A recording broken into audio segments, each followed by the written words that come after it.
फिर काशी में आकर घोर तपस्या की, जिससे शिवजी उस पर अत्यंत प्रसन्न हुए। शिवजी का वरदान पाकर वह अलकापुरी का राजा हुआ तथा दिग्पूर्ण तपस्या आरंभ की। उसने दीपदान की संपूर्ण विधि कंठस्थ करके उसमें बहुत ध्यान लगाया। अस्तु, वह काशी में कठिन तपस्या करने लगा और हृदय को ब्रह्म ज्ञान से पूर्ण कर उसने मन को शांत कर लिया और उसी स्थान पर शिवलिंग की स्थापना करके षोडशोपचार द्वारा उसकी पूजा की। पूजा करते करते विश्रवा के शरीर का रक्त एवं मांस सूख गया, केवल चर्म तथा हड्डियां ही शेष रह गईं। उसकी ऐसी कठिन तपस्या को देखकर शिवजी पार्वती सहित विश्रवा के पास पहुंचे और वर मांगने के लिए कहने लगे। शिवजी ने विश्रवा से कहा, अब इस तपस्या को छोड़कर अपनी इच्छा अनुसार वर मांग लो। यद्यपि यह शब्द सदाशिव ने उच्च स्वर से कहे थे, परंतु विश्रवा ध्यान मग्न होने के कारण शिवजी के शब्दों को नहीं सुन सका। तब शिवजी ने उसके हृदय से अपनी मूर्ति हटा ली। दिग्पूर्ण रूप से, जैसा कि वह सुन चुका था, सम्मुख खड़े हुए हैं। उनके साथ पार्वती खड़ी थी। यह देखकर वह अत्यंत प्रसन्न हुआ, परंतु अत्यंत प्रकाशमान तेज को देखने की शक्ति न होने के कारण उसने अपने नेत्र बंद कर लिए। फिर इस प्रकार कहा, हे नाथ, मुझे आप अपने चरण दिखा दीजिए तथा ऐसी शक्ति दीजिए जिससे मैं आपके दर्शन कर सकूं। मैं इसके अतिरिक्त और कुछ नहीं चाहता, क्योंकि संसार में इससे अधिक और कोई पदार्थ नहीं है। दिग्पूर्ण प्राप्त करने की शक्ति प्रदान की तथा अपने हाथों से उसके हाथ पकड़ लिए। सर्वप्रथम दिग्पूर्ण तथा माता पिता को धन्य है। उसने यह बात बारंबार कही तथा शिवरानी को प्रत्यक्ष कुदृष्टि से देखा। इससे उसकी आंखें तुरंत फूट गईं। उस समय देवी ने क्रोधित होकर कहा, यह तपस्वी कुदृष्टि रखने वाला है, इसी से इसे कष्ट मिला है। यह ऐसे व्यंग्य वचन कहकर मुझे अपनी स्त्री के समान देखता है। शिवरानी बोली, हे शिव, यह आपका कैसा भक्त है। यह वचन सुनकर शिवजी हंसते हुए बोले, हे देवी, इसने छल का त्याग कर ऐसा तप किया है जो प्रत्यक्ष है। तुमको मेरे साथ देखकर, तुम्हारे भाग्य को अपने से अधिक जानकर इसने सराहना की है। यह कुदृष्टि से नहीं देखता। इसके पश्चात शिवजी ने दिग्पूर्ण, समस्त निधियों एवं संपूर्ण राजाओं के स्वामी होंगे। तुम्हारे अधीन विद्याधर, यक्ष तथा किन्नर रहेंगे। तुम्हारी जो गुप्त इच्छा है हम उसे भी जानते हैं। अस्तु, हम मित्र होकर तुम्हारे ही निकट रहेंगे, अर्थात कैलाश पर्वत पर निवास कर तुमसे अत्यंत प्रेम रखेंगे और तुम्हारी हर कठिनाई को दूर करते रहेंगे। अब तुम शिवरानी के चरणों पर गिरकर इनसे क्षमा मांगो, क्योंकि यह तुम्हारी माता है। इस प्रकार यह प्रसन्न होकर अपना क्रोध शांत कर लेंगी। शिवजी की आज्ञा सुनकर विश्रवा शिवरानी के चरणों पर गिर पड़ा। तब शिवजी शिवरानी से बोले, हे देवी, यह तुम्हारा परम भक्त है। तुम इसके ऊपर कृपा करो और इसको अपना सेवक समझो। शिवजी की ऐसी बातें सुनकर शिवरानी ने अपना क्रोध शांत कर लिया तथा दिग्पाल से कहा, अब तुम हमारे पुत्र हुए, इसलिए तुम्हारे मन में शिवजी की भक्ति सदैव बनी रहेगी। तुमको शिवजी ने जो वरदान दिया है वह सत्य है। तुम मेरे स्वरूप की इच्छा करके अपने मन में मेरा भय नहीं लाए, इससे तुम्हारा नाम कुबेर होगा। तुमने जिस शिवलिंग की स्थापना की है वह सिद्धि प्रदान करने वाला होकर तुम्हारे ही नाम से प्रसिद्ध होगा। वह संपूर्ण पापों को नष्ट करके मुक्ति देगा। जो कुबेरेश्वर महादेव के दर्शन करेगा वह थोड़ी सी भक्ति में भी तपस्या का फल प्राप्त कर लेगा। यह कुबेरेश्वर महादेव विश्वेश्वर के दाहिने ओर हैं, जिनकी पूजा करके लोग अत्यंत आनंद प्राप्त करते हैं। शिव और शिवरानी को यह वर देकर तथा यह कहकर कि हमारे आने की प्रतीक्षा करना अंतर्धान हो गए। दिग्पाल भी अपने घर को लौट आया। शिवजी की कृपा से उसने बहुत धन प्राप्त किया। फिर वह अलकापुरी का राजा होकर तथा शिव मित्र उपनाम पाकर शिव का कोषाध्यक्ष हुआ। तब से वह सदैव शिव की भक्ति में संलग्न रहता है। अलकापुरी इतनी सुंदर है जिसको देखकर मनुष्य का मन मोहित हो जाता है। तीनों लोकों में शिव के समान दयालु कोई नहीं है। दिक्पाल को वरदान देकर जब शिव जी अंतर्धान हो गए, तब उन्होंने मन में सोचा कि हमने दिग्पूर्ण की भलाई के लिए कोई उपाय करें। हमने पहले भी यह विचार किया था कि अब हम कुबेर के मित्र होकर उसके पास निवास करेंगे। हमारा मुख्य स्वरूप तो परब्रह्म रूप है, इसलिए उस स्वरूप तथा इस स्वरूप में जो हम अब उसके यहां धारण करके जाएंगे कोई अंतर नहीं होगा। जो व्यक्ति इनमें अंतर या द्वैत भाव समझेगा वह दैहक प्राप्त करेगा। ब्रह्मा विष्णु आदि द्वारा जो स्वरूप पूजा जाता है, उसी रूप एवं नाम से हम वहां वासकर कुबेर के साथ मित्रता स्थापित करेंगे। शिवरानी ने अब तक अवतार नहीं लिया है, अकेले हमने अवतार लिया है, इसलिए अब पहले अकेले हम ही कठिन तप करके वहां निवास करते हुए भक्तों को मुक्त तथा कुमार को नष्ट करेंगे। कुछ समय पश्चात शक्ति भी अवतरित होंगी तथा संसार की रीति के अनुसार वे हमारी पत्नी होंगी। तब उस दशा में हम गृहस्थ होकर अनेक प्रकार के भोग विहार भी करेंगे। ऐसा विचार कर शिवजी ने आगे चलने का प्रयत्न किया और अपना डमरू बजा दिया। उसके शब्द से तीनों लोग पूरित हो गए। तब सब लोग उसी शब्द की ओर चल दिए। विष्णु गरुड़ पर तथा ब्रह्मा हंस पर चढ़ चले। शंका, सिद्ध देवता, वेद, धर्मशास्त्र, पुराण, नारद, अन्य मुनि तथा सर्पों के युद्ध उस शब्द को लक्ष्य करके चल दिए। शिव के गण पहले भी उसी ओर चले। सब लोग परस्पर यह कह रहे थे कि क्या कारण है जो आज डमरू बजाया गया है, आज किसके भाग्य उदय हुए। हमारा भी सौभाग्य है कि हम शिवजी के शुभ चरणों के दर्शन प्राप्त करेंगे।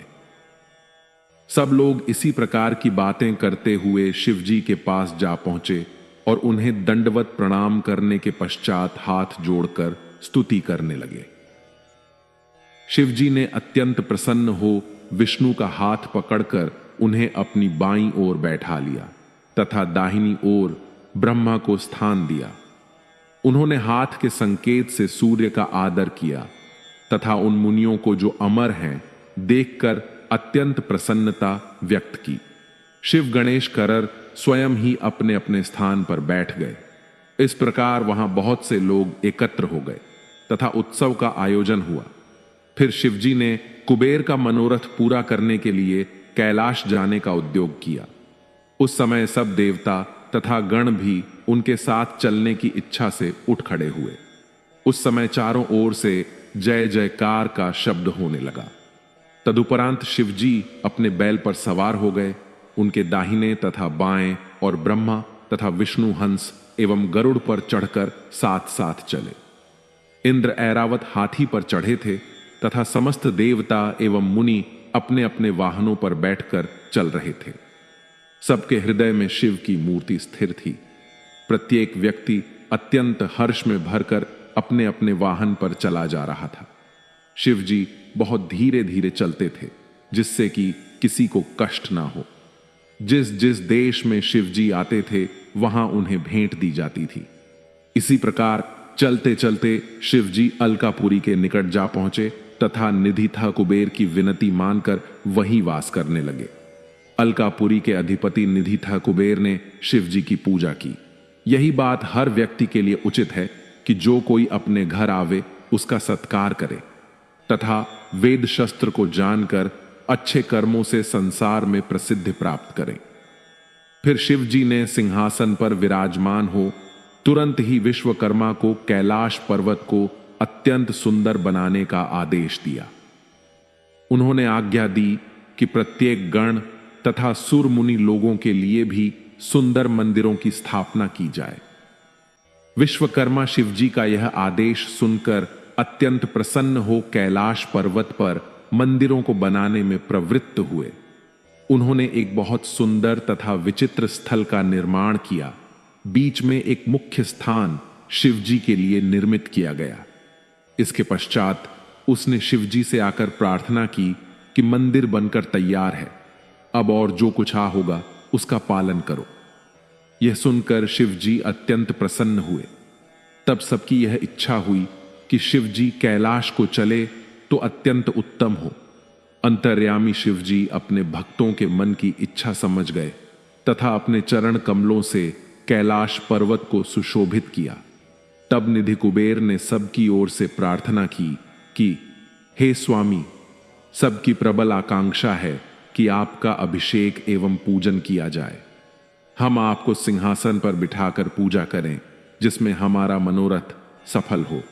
शिव जी ने प्रसन्न होकर यह बात स्वीकार कर ली। तब सब लोग आनंद से तैयारी में लगे। मुनियों ने ज्योतिषियों से शुभ मुहूर्त जानकर प्रसन्न हो विष्णु से यह कहा कि शिव जी के अभिषेक का मुहूर्त निश्चित हो गया है, अब विलंब न कीजिए। तब ब्रह्मा तथा विष्णु ने शिव जी से कहा, हे प्रभु, अब आप स्नान कर इस समय योग्य वस्त्र धारण कीजिए। शिव जी ने प्रार्थना को स्वीकार किया और स्नान कर वस्त्र धारण किए। यह देखकर सब उपस्थित जन प्रसन्न हुए और शिव जी के स्नान के लिए समस्त तीर्थों का जल लाया गया। उसी जल से उन्होंने स्नान किया। ब्रह्मा जी तथा विष्णु जी ने उनके शरीर को अपने हाथों से अच्छी तरह मलक धोया। उसके पश्चात शिव जी दिव्य वस्त्र धारण करके सिंहासन पर सुभग हुए। ब्रह्मा ने वेद ध्वनि प्रारंभ की। सर्वप्रथम विष्णु जी ने मंत्र पढ़कर शिव जी की पूजा की तथा लक्ष्मी जी सहित बड़ी भक्ति के साथ बार बार आरती उतारी। समस्त गंधर्व अपने प्रिय स्वर एवं मधुर वाणी में मनोहर गीत गाने लगे। समस्त देवताओं ने शिव जी की पूजा की। सब लोगों ने अत्यंत आनंद के साथ वह उत्सव मनाया। सबसे पहले विष्णु जी ने दोनों हाथ जोड़कर स्तुति करते हुए कहा, हे ईश्वर, आपकी स्तुति वेद भी नहीं कर सकते। मैंने भी आपकी स्तुति की है, पर आपका आदि अंत नहीं जान पाया। फिर इसी प्रकार देवता, उपदेवता गण आदि सब ने अपनी अपनी बुद्धि के अनुसार अत्यंत विस्तार पूर्वक स्तुति की। तब शिव जी सबकी प्रीति देखकर अत्यंत प्रसन्न हुए। शंकर जी यह देखकर अति प्रसन्न होकर बोले, तुम सब लोगों की जो भी इच्छा हो उसे प्रकट करो, मैं उसकी पूर्ति करूंगा। ये सुन सब हाथ जोड़कर बोले, हे प्रभु, आपके वचनों से ही हम तृप्त हो गए। हमारे सब क्लेश दूर हो गए हैं। इसके अतिरिक्त अब और कौन सी वस्तु है जिसको हम आपसे मांगे? आपसे क्या छिपा है? फिर भी हम सबकी एक इच्छा है कि हम सब सदा आपकी भक्ति में लिप्त रहे तथा आपके चरणों की इच्छा किया करें। हमको कोई भय नहीं हो और आप हमारे सब अपराध क्षमा करें। सब लोग इतना कहकर चुप हो गए। तब शिव जी सबको अभयदान देकर स्वयं सगुण रूप से वहीं स्थित हुए। फिर सबको समझाकर वहां से विदा कर दिया। केवल ब्रह्मा तथा विष्णु को पास बुलाकर उन्होंने यह कहा, तुम दोनों ही हमारे शरीर हो तथा संसार की उत्पत्ति कर तुम ही पालन करते हो। अस्तु, जब तुमको कोई दोहक होगा तब हम तुम्हारी रक्षा करेंगे। अब तुम दोनों अपने लोक को सुखपूर्वक चले जाओ।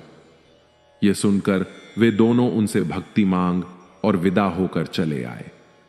फिर शिव जी ने निधि कुबेर का हाथ पकड़कर कहा, हे मित्र, तुम्हारी प्रीति जानकर हमने तुम्हारे निकट ही वास किया है। हमारी तुम्हारी मित्रता तीनों लोकों में प्रसिद्ध हो गई। तुम्हारा कैसा सौभाग्य है कि तुम हमको अति प्रिय हुए हो। तुम प्रसन्न रहो। अस्तु, अब तुम भी अपने लोक को जाओ। निधि कुबेर शिव जी की ऐसी कृपा देखकर प्रेम मग्न हो गए और उन्होंने यह निवेदन किया, हे प्रभु, मेरा मनोरथ पूर्ण हुआ। यह कहकर निधि बारंबार शिव जी को प्रणाम करके अति प्रसन्न हो अपने घर तक पहुंचे। इसके पश्चात शिव जी उसी कैलाश पर्वत पर आनंद पूर्वक वास करने लगे। वे कभी कभी इस लोक में आकर भ्रमण करते तथा कभी कभी अपने भक्तों के लिए कुछ लीलाएं रचा करते। फिर उमा ने अवतार लिया और वे दक्ष के घर उत्पन्न हुई। दक्ष ने उमा का विवाह शिव जी के साथ कर दिया। शिव जी उमा के साथ भक्तों के हित के लिए लीलाएं करने लगे। यह शिव अवतार तथा शिव जी के कैलाश जाने तक का वर्णन है। इसके अतिरिक्त और भी शिवजी की सहस्र लीलाएं हैं। शिवजी की कथा अत्यंत पवित्र है, जिसको सुनने से बड़े बड़े पाप नष्ट हो जाते हैं। जो इसका स्मरण करता है उसके समस्त शोक तथा दुख नष्ट हो जाते हैं। ओम नमः शिवाय। शिव पुराण की कथा में हम देखेंगे कि कैसे ब्रह्मा जी ने काम के वशीभूत हो अपनी ही पुत्री से भोग करना चाहा और फिर शिव जी ने उन्हें रोककर उन पर क्रोध किया। भगवान सदाशिव की माया धन्य एवं अपरंपार है। उन श्री शिव जी की माया ने ब्रह्मा जी को जिस प्रकार नचाया, वह कथा इस प्रकार है कि सृष्टि की वृद्धि के हेतु ब्रह्मा ने अपने मुख से एक कन्या को उत्पन्न किया। उसे उत्पन्न कर उनके हृदय में कुछ अहंकार उपजा। अहंकार प्रत्येक प्राणी को दुख देता है। अतुल। उस समय शिवजी ने यह लीला दिखाई कि उनके मुख से एक ऐसी परम सुंदरी स्त्री उत्पन्न हुई जिसको देखने मात्र से संपूर्ण दुख दूर हो जाए। उस स्त्री का नाम संध्या रखा गया। वैसी अपूर्व सुंदरी मनुष्य लोक में तो क्या, देवलोक में भी कोई नहीं थी। वह नख से शिखा तक नवीन, पूर्ण चंद्र के समान प्रभा, शनि, गजगामिनी तथा चंपक वर्ण कामिनी को देखकर ब्रह्मा जी के हृदय में काम वासना जाग ही उठी और उन्होंने उसके साथ रमण करने की इच्छा से अपने स्थान से उठकर खड़े हो गए। परंतु दक्ष आदि ने उस समय उन्हें ऐसा करने से रोक दिया। तत्पश्चात वे सब, दक्ष आदि उनके पुत्र, स्वयं उसकी ओर पाप भरी दृष्टि से देखने लगे। जिस समय ब्रह्मा अपने मन में उस स्त्री के प्रति अनेक प्रकार के विचार कर रहे थे, उसी समय अचानक ही एक अत्यंत सुंदर पुरुष भी वहीं उत्पन्न हो गया। वह उनके सामने आकर खड़ा हो गया और उनसे इस प्रकार कहने लगा कि हे पिता, आप मुझे मेरा नाम और काम बता दें। आप मुझे जहां रहने की आज्ञा देंगे मैं वहीं रहूंगा। अस्तु, आप कृपा करके मेरी इस इच्छा को पूर्ण करें। उस पुरुष की बात सुनकर ब्रह्मा जी को अत्यंत आश्चर्य हुआ। फिर कुछ देर विचार करने के बाद उन्होंने उससे कहा, हे पुत्र, तेरे उत्पन्न होते ही मेरा हृदय और शरीर के सब अंग कांप उठे थे, अतः मैं तेरा नाम मनमथ रखता हूं। इसके अतिरिक्त मनसिज, मदन, कामदेव आदि तेरे अनेक नाम होंगे। तू अपने इन 5 बाणों द्वारा तथा अपने सौंदर्य द्वारा सबको अपने वशीभूत कर लेगा। पूर्ण सृष्टि का हृदय तेरे अधीन रहेगा। इस प्रकार उन्होंने अपने पुत्र को बहुत से अधिकार प्रदान किए। अपने कार्य को इस प्रकार संपन्न हुआ देखकर उनके हृदय में प्रसन्नता भर गई तथा आसन पर बैठे हुए अपने सभी पुत्रों को देख बहुत आनंद हुआ। उसे सभी ने बहुत आदर दिया और यह स्वीकार किया कि कामदेव का पद सबसे बड़ा होगा। तथा इस घटना के उपरांत, जबकि वे सभी लोग अपने मन में प्रसन्नता का अनुभव कर रहे थे, कामदेव ने अपने धनुष को सीधा किया, जिसके पड़ते ही तीनों लोक की बुद्धि भ्रष्ट हो जाती है। वह धनुष को चढ़ाए हुए ब्रह्मा के पास आकर खड़ा हो गया और मन में यह विचार करने लगा कि ब्रह्मा जी ने उसे जो वरदान दिया है उसकी परीक्षा करके देख ली जाए। अस्तु, उसने ब्रह्मा जी की पुत्री संध्या को उनके समीप खड़े देखकर उनके ही ऊपर अपना मोहन नामक बाण चला दिया। तदुपरांत उसने उनके अन्य पुत्रों को भी अपने उस बाण द्वारा मूर्छित कर दिया। इस प्रकार वे सब उसके वशीभूत हो गए। जब उसने यह देखा कि संध्या के ऊपर उसके बाण का कोई प्रभाव नहीं पड़ा है, तो उसने संध्या के हृदय पर भी एक ऐसा बाण मारा कि जिसके कारण वह भी कामदेव के वश में होकर चंचल और वक्र दृष्टि से सबकी ओर देखने लगी। वे सब लोग बुद्धि भ्रष्ट हो जाने के कारण उसे पकड़ने की इच्छा करने लगे, क्योंकि काम के वशीभूत हो जाने के कारण उन्हें किसी प्रकार के कुकर्म तथा पाप का विचार नहीं रहा था। ब्रह्मा जी को इस प्रकार मोहित देखकर धर्म के पुत्र सत्य को बहुत चिंता हुई। वह दोनों हाथ जोड़कर शिवजी के निकट जा पहुंचा और स्तुति प्रणाम करने के उपरांत उन्हें सब हाल कह सुनाया। उसकी प्रार्थना पर उन लोगों को विरुद्ध व्यवहार से बचाने के निमित्त भगवान शिव शीघ्र ही उन लोगों के बीच प्रकट हो गए। उन्हें देखकर ब्रह्मा तथा उनके पुत्र अत्यंत लज्जित हुए और कामदेव भी बहुत लज्जित हुआ। उस समय शिवजी ने ब्रह्मा की ओर क्रोधपूर्ण दृष्टि से देखते हुए कहा, हे ब्राह्मण, तुम ऐसे कुमार्गगामी क्यों हो गए? तुमने श्रेष्ठ बुद्धि को भुलाकर अपनी पुत्री से भोग करना चाहा। तुम वेद पाठी होते हुए भी इस ज्ञान को भुला बैठे और लज्जा त्याग कर अधर्म कार्य की ओर प्रवृत्त हुए। यह उचित नहीं है।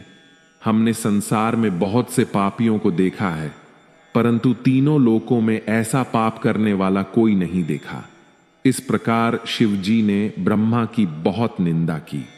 तत्पश्चात वे उनके पुत्रों की ओर अत्यंत क्रोधपूर्ण दृष्टि से देखते हुए बोले, हे मरीचादि, तुम लोग ऐसे अधीर और कामी क्यों हो गए? तुम सब ब्रह्मा के पुत्र हो और तुमने वेद का अध्ययन किया है, फिर भी तुम इस प्रकार मोहित हुए। इसलिए तुम्हें सहस्रों बार धिक्कार है। भगवान सदाशिव के मुख से निकले हुए इन शब्दों को सुनकर ब्रह्मा तथा उनके पुत्र अत्यंत लज्जित हुए। उस समय सबको ऐसा खेद हुआ कि किसी के मुंह से कोई भी शब्द नहीं निकला। तत्पश्चात ब्रह्मा ने अपनी इंद्रियों एवं वीर्य को मस्तक पर चढ़ाकर संध्या के प्रति जो आसक्ति हृदय में उत्पन्न हुई थी उसका त्याग कर दिया। भगवान सदाशिव के भय से ब्रह्मा पाप कर्म में प्रवृत्त होने से बच गए और उनके पुत्र भी उस निंदनीय कर्म से विमुख हो गए। उस समय भय के कारण ब्रह्मा जी के शरीर से जो पसीना टपका, उससे 64 योगिनियां उत्पन्न हुईं, जो तपस्या के अतिरिक्त अन्य कोई कार्य नहीं करती हैं। तदुपरांत 86 पुत्र और उत्पन्न हुए। दक्ष प्रजापति के शरीर से पसीना निकलकर पृथ्वी पर गिरा, उससे एक स्त्री की उत्पत्ति हुई। अत्रि, मरीच, पुलह, भृगु तथा नारद के शरीर से पसीना नहीं निकला। वशिष्ठ, विश्रवा, अंगर तथा कृतु के शरीर से जो पसीना निकलकर पृथ्वी पर गिरा, उससे संपूर्ण अंगों सहित पितरों की उत्पत्ति हुई। जो सबसे प्रतिष्ठा प्राप्त करने योग्य एवं प्रसन्नता प्राप्त कराने वाले हैं, उन्हें उसी समय वेद और धर्मशास्त्रों का ज्ञान हो गया। वे सब परम धार्मिक, धर्म का उपदेश करने वाले एवं संपूर्ण कार्यों को करने की क्षमता रखने वाले थे। कृतु से सोमपा, वशिष्ठ से अहिर, बुधन पुलस्त्य से आजय तथा अंगर से बर्षद हुए। इस प्रकार पितर 4 प्रकार के हैं, पर वे 6 प्रकार के प्रसिद्ध हैं। तत्पश्चात ब्रह्मा जी की आज्ञा से संध्या ने उन पितरों द्वारा गर्भ धारण किया।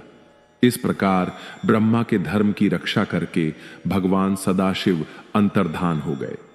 उनके चले जाने के पश्चात ब्रह्मा अत्यंत क्रोधपूर्वक कामदेव की ओर देख उसे शाप देने की इच्छा प्रकट की। उस समय उनके सब पुत्रों ने उन्हें बहुत समझाया, परंतु उन्होंने माया के वशीभूत होकर उनकी बातों पर कोई ध्यान नहीं दिया। उस समय उन्होंने कामदेव से कहा, अरे मूर्ख, तूने यह क्या दुखदाई काम किया जो मेरे हृदय को ऐसा घोर पाप कर्म करने की ओर प्रवृत्त कर दिया। तूने अपने पिता की यह खूब सेवा की, अस्तु तूने जैसा काम किया है वैसा ही अब तू फल भी प्राप्त करेगा। तेरे कारण शिवजी ने मेरी अत्यंत निंदा की है, अतः मैं तुझे यह शाप देता हूं कि तू जलकर भस्म हो जाए। भगवान सदाशिव के नेत्रों की अग्नि में पड़कर तुझे अपना शरीर त्याग देना पड़े और तेरी उस दशा को देखकर मेरा हृदय शीतल हो। इस शाप को सुनकर कामदेव अत्यंत भयभीत हो थर थर कांपने लगा और इस प्रकार कहने लगा, हे पिता, आप संसार को उत्पन्न करने वाले तथा न्याय और अन्याय की स्थापना करने वाले हैं। मैंने आपका कोई अपराध नहीं किया है, फिर भी आपने मुझे यह शाप क्यों दे डाला? मैंने तो आपकी आज्ञा की केवल परीक्षा ही ली थी। मेरे भाग्य से आपने मेरे लिए अब जो नई आज्ञा दी है वह तो अवश्य पूरी होगी ही, परंतु आप कृपा करके मुझे ऐसा वरदान भी दीजिए जिससे मैं शिव जी की नेत्र ज्वाला में भस्म होने के उपरांत पुनः उत्पन्न हो सकूं। इस प्रकार कृपा करके मेरा दुख नष्ट कर दीजिए। कामदेव की यह प्रार्थना सुनकर ब्रह्मा को अत्यंत प्रसन्नता हुई। तब उन्होंने कहा, हे कामदेव, मैंने तेरे संबंध में जो कुछ कहा है वह तो निश्चित रूप से होगा ही, परंतु अब मैं तुझे यह वरदान देता हूं कि तुझे भस्म करने के उपरांत कुछ दिनों बाद जब शिव जी अपना विलय करेंगे, उस समय तुझे यही शरीर पुनः प्राप्त हो जाएगा और शिव जी तेरे सहायक हो उठेंगे। इस बात को सुनकर सभा में फिर से नवीन आनंद भर गया, परंतु ब्रह्मा जी ने शिव जी की माया के अधीन होकर तथा अहंकार के वशीभूत होकर शिव जी के प्रति मन में वैर ला लिया। ओम नमः शिवाय। जब कामदेव के वशीभूत हो ब्रह्मा जी ने अपनी ही पुत्री संग दुष्कर्म करना चाहा, तब शिव जी ने उन पर क्रोध किया तथा अपशब्द कहे। इसके पश्चात शिव जी की माया के अधीन होकर तथा अहंकार के वशीभूत होकर ब्रह्मा जी ने शिव जी से ही वैर मन में किया। तदुपरांत कामदेव पर कृपा करके दक्ष प्रजापति से यह कहा, हे पुत्र, तुम अपनी स्वेदका नामक पुत्री का विवाह कामदेव के साथ कर दो तो हमारा हृदय प्रसन्न होगा। ब्रह्मा जी की इस आज्ञा को सुनकर दक्ष ने कामदेव से कहा, हे अनन, मेरी पुत्री को, जो रतिनाम से भी प्रसिद्ध है, स्वीकार करो और प्रसन्नता पूर्वक तीनों लोकों पर विजय प्राप्त करते रहो। हो, कामदेव ने भी दक्ष की यह प्रार्थना स्वीकार कर ली। तब रति के साथ कामदेव का बड़ी धूमधाम के साथ विवाह हुआ। उस समय ब्रह्मा जी ने अत्यंत प्रसन्न होकर दक्ष को पिता के समान उपदेश करते हुए भगवान सदाशिव ने उनसे जो शब्द कहे थे उन पर विचार करते हुए दक्ष से बोले, हे दक्ष, शिवजी योगी स्वरूप धारण कर तीनों लोकों को जीतते हैं। भोग विलास को त्याग स्त्रीहीन होकर सदैव स्वच्छंद विचरण करते हैं। अपनी 10 इंद्रियों पर विजय प्राप्त कर वे स्वाधीन बने हुए हैं। अतः तुम ऐसा उपाय करो जिससे शिवजी सांसारिक रीति के अनुसार अपना विवाह कर लें। ऐसा हो जाने पर हम निश्चिंत हो जाएंगे। शिवजी ने तुम्हें भी बहुत धिक्कार दिया है और अपने बड़प्पन के अहंकार में भरकर किसी को कुछ नहीं समझा है। यदि विष्णु ने हमसे ऐसा कहा होता तो हम कुछ भी बुरा नहीं मानते। शिवजी हमारे पुत्र होते हुए भी हमारे प्रति ऐसे कटु वचनों का प्रयोग करते हैं और तुमसे भी, जबकि तुम उनके भाई होते हो, इस प्रकार अनादर वचन कहते हैं। सो यह किसी भी हालत में उचित नहीं है। अस्तु, जब तक शिवजी किसी स्त्री से विवाह नहीं कर लेते तब तक हमारा शोक दूर नहीं होगा। अब सोचने की यह बात है कि संसार में ऐसी कौन सी स्त्री है जिसके ऊपर शिवजी मोहित हो जाएं और उससे अपना विवाह कर लें तथा वह स्त्री शिवजी की सारी चतुर्वराई को दूर कर दे। यहां यह बात ध्यान में रखने की है कि जब कामदेव भी शिवजी को वश में नहीं कर सका तो अन्य देवता उनके समक्ष किस प्रकार ठहर सकते हैं। फिर भी यदि कामदेव कुछ प्रयत्न करें तो शायद काम बने। इतना कहकर ब्रह्मा जी हंसते हुए कामदेव के पास जा पहुंचे। कामदेव ने उन्हें अत्यंत आदर पूर्वक अपने पास बैठाया। उसी समय उनके श्वास से एक अत्यंत सुंदर पुरुष उत्पन्न हुआ। उसका नाम उन्होंने वसंत रखा। वसंत के जन्म से कामदेव की शक्ति में वृद्धि हुई। उस समय तीनों प्रकार की वायु चलने लगी तथा पक्षी गण मधुर स्वरों में चहचहाने लगे। कामदेव की उस शक्तिशाली सेना को देखकर ब्रह्मा जी ने कहा, हे मन्मथ, यदि तुम अपने पराक्रम से शिवजी को वश में कर लो तो तीनों भवनों में तुम्हारी अत्यंत प्रसिद्धि होगी। अस्तु, तुम मेरी आज्ञा मानकर इस कार्य को शीघ्र संपन्न करो। उनकी इस आज्ञा को सुनकर कामदेव ने उसे अपने मस्तक पर धारण किया। तदुपरांत वह उन्हें प्रणाम कर एवं अपनी सेना को साथ लेकर शिवजी के समीप चल दिया। जिस समय कामदेव अपनी सेना को लेकर शिवजी के पास चला, उस समय संपूर्ण संसार पर कुछ ऐसा प्रभाव पड़ा कि सृष्टि के समस्त प्राणी बुद्धिहीन हो उसके वशीभूत हो गए। शिवजी के गणों पर भी उसका प्रभाव पड़े बिना न रहा। जब शिवजी ने यह जाना कि कामदेव पर विजय प्राप्त करने के निमित्त अपनी सेना को साथ लिए हुए आ रहा है तो उनके ऊपर उसका कुछ भी प्रभाव ना पड़ा। वे अपनी इंद्रियों को जीतकर अपने स्थान पर ध्यान मग्न बैठे रहे। उनके ऊपर कामदेव का कोई वश नहीं चला। तब कामदेव अत्यंत दुखी एवं चिंतित होकर वहां से लौट आया और कायरों की भांति ब्रह्मा जी के सामने आकर पृथ्वी पर गिर पड़ा। तदुपरांत स्तुति करते हुए इस प्रकार बोला, हे पिता, मैंने अपनी सेना द्वारा संपूर्ण देवता, मुनि एवं अन्य जीवधारियों को तो वश में कर लिया, परंतु शिवजी के ऊपर मेरा कोई प्रभाव नहीं पड़ा। अब मुझे यह भय लग रहा है कि कहीं वे मेरे ऊपर क्रुद्ध ना हो जाएं। प्रज्वलित अग्नि के समान उनके स्वरूप का स्मरण कर मैं मन ही मन अत्यंत भयभीत हो रहा हूं। मुझ में इतना बल नहीं है कि मैं उन्हें परास्त कर सकूं, क्योंकि इस बात की मैंने भली भांति परीक्षा कर ली है। कामदेव की बात सुनकर ब्रह्मा जी को भी अत्यंत चिंता हुई और मुख पर उदासी के लक्षण स्पष्ट हो गए। उस समय उन्होंने शोकाकुल होकर जो बहुत से श्वास छोड़े, उनसे अनेक प्रकार के गुणों की उत्पत्ति हुई। वे अपने हाथों में अनेक प्रकार के शस्त्र धारण किए हुए थे। वे बड़े जोर जोर से चिल्लाते, नाचते, गाते हुए मार मार की पुकार करते थे। उनकी संख्या का वर्णन नहीं किया जा सकता। जब उन गणों को कामदेव ने देखा तो ब्रह्मा जी से पूछा, हे पिता, यह लोग कौन हैं और इनका नाम क्या है? उन्होंने उत्तर दिया, यह सब लोग मार मार शब्द का उच्चारण कर रहे हैं, अतः इनका नाम मार होगा। हे आनंद, तुम इस सेना को अपने साथ लेकर एक बार शिवजी के पास फिर जाओ और ऐसा उपाय करो जिससे शिवजी किसी स्त्री के साथ विवाह करना स्वीकार कर लें।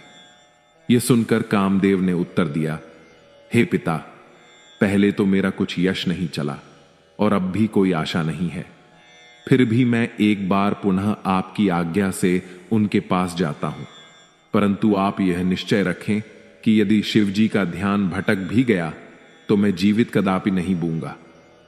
इतना कहकर कामदेव अपनी उस नई सेना को साथ लेकर वहां से चल दिया और उस स्थान पर जा पहुंचा जहां शिवजी ध्यान मग्न बैठे थे।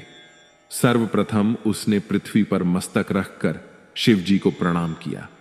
तदुपरांत उनकी प्रसन्नता के निमित्त अनेक प्रकार से उनकी स्तुति की। उसने प्रार्थना करते हुए कहा, हे प्रभु, मैं अपने पिता की आज्ञा अनुसार यह कार्य करने के लिए आया हूं, अतः आप मेरे ऊपर कृपा बनाए रखें। इतना कहकर कामदेव ने अपने साथी वसंत को चारों ओर फैला दिया।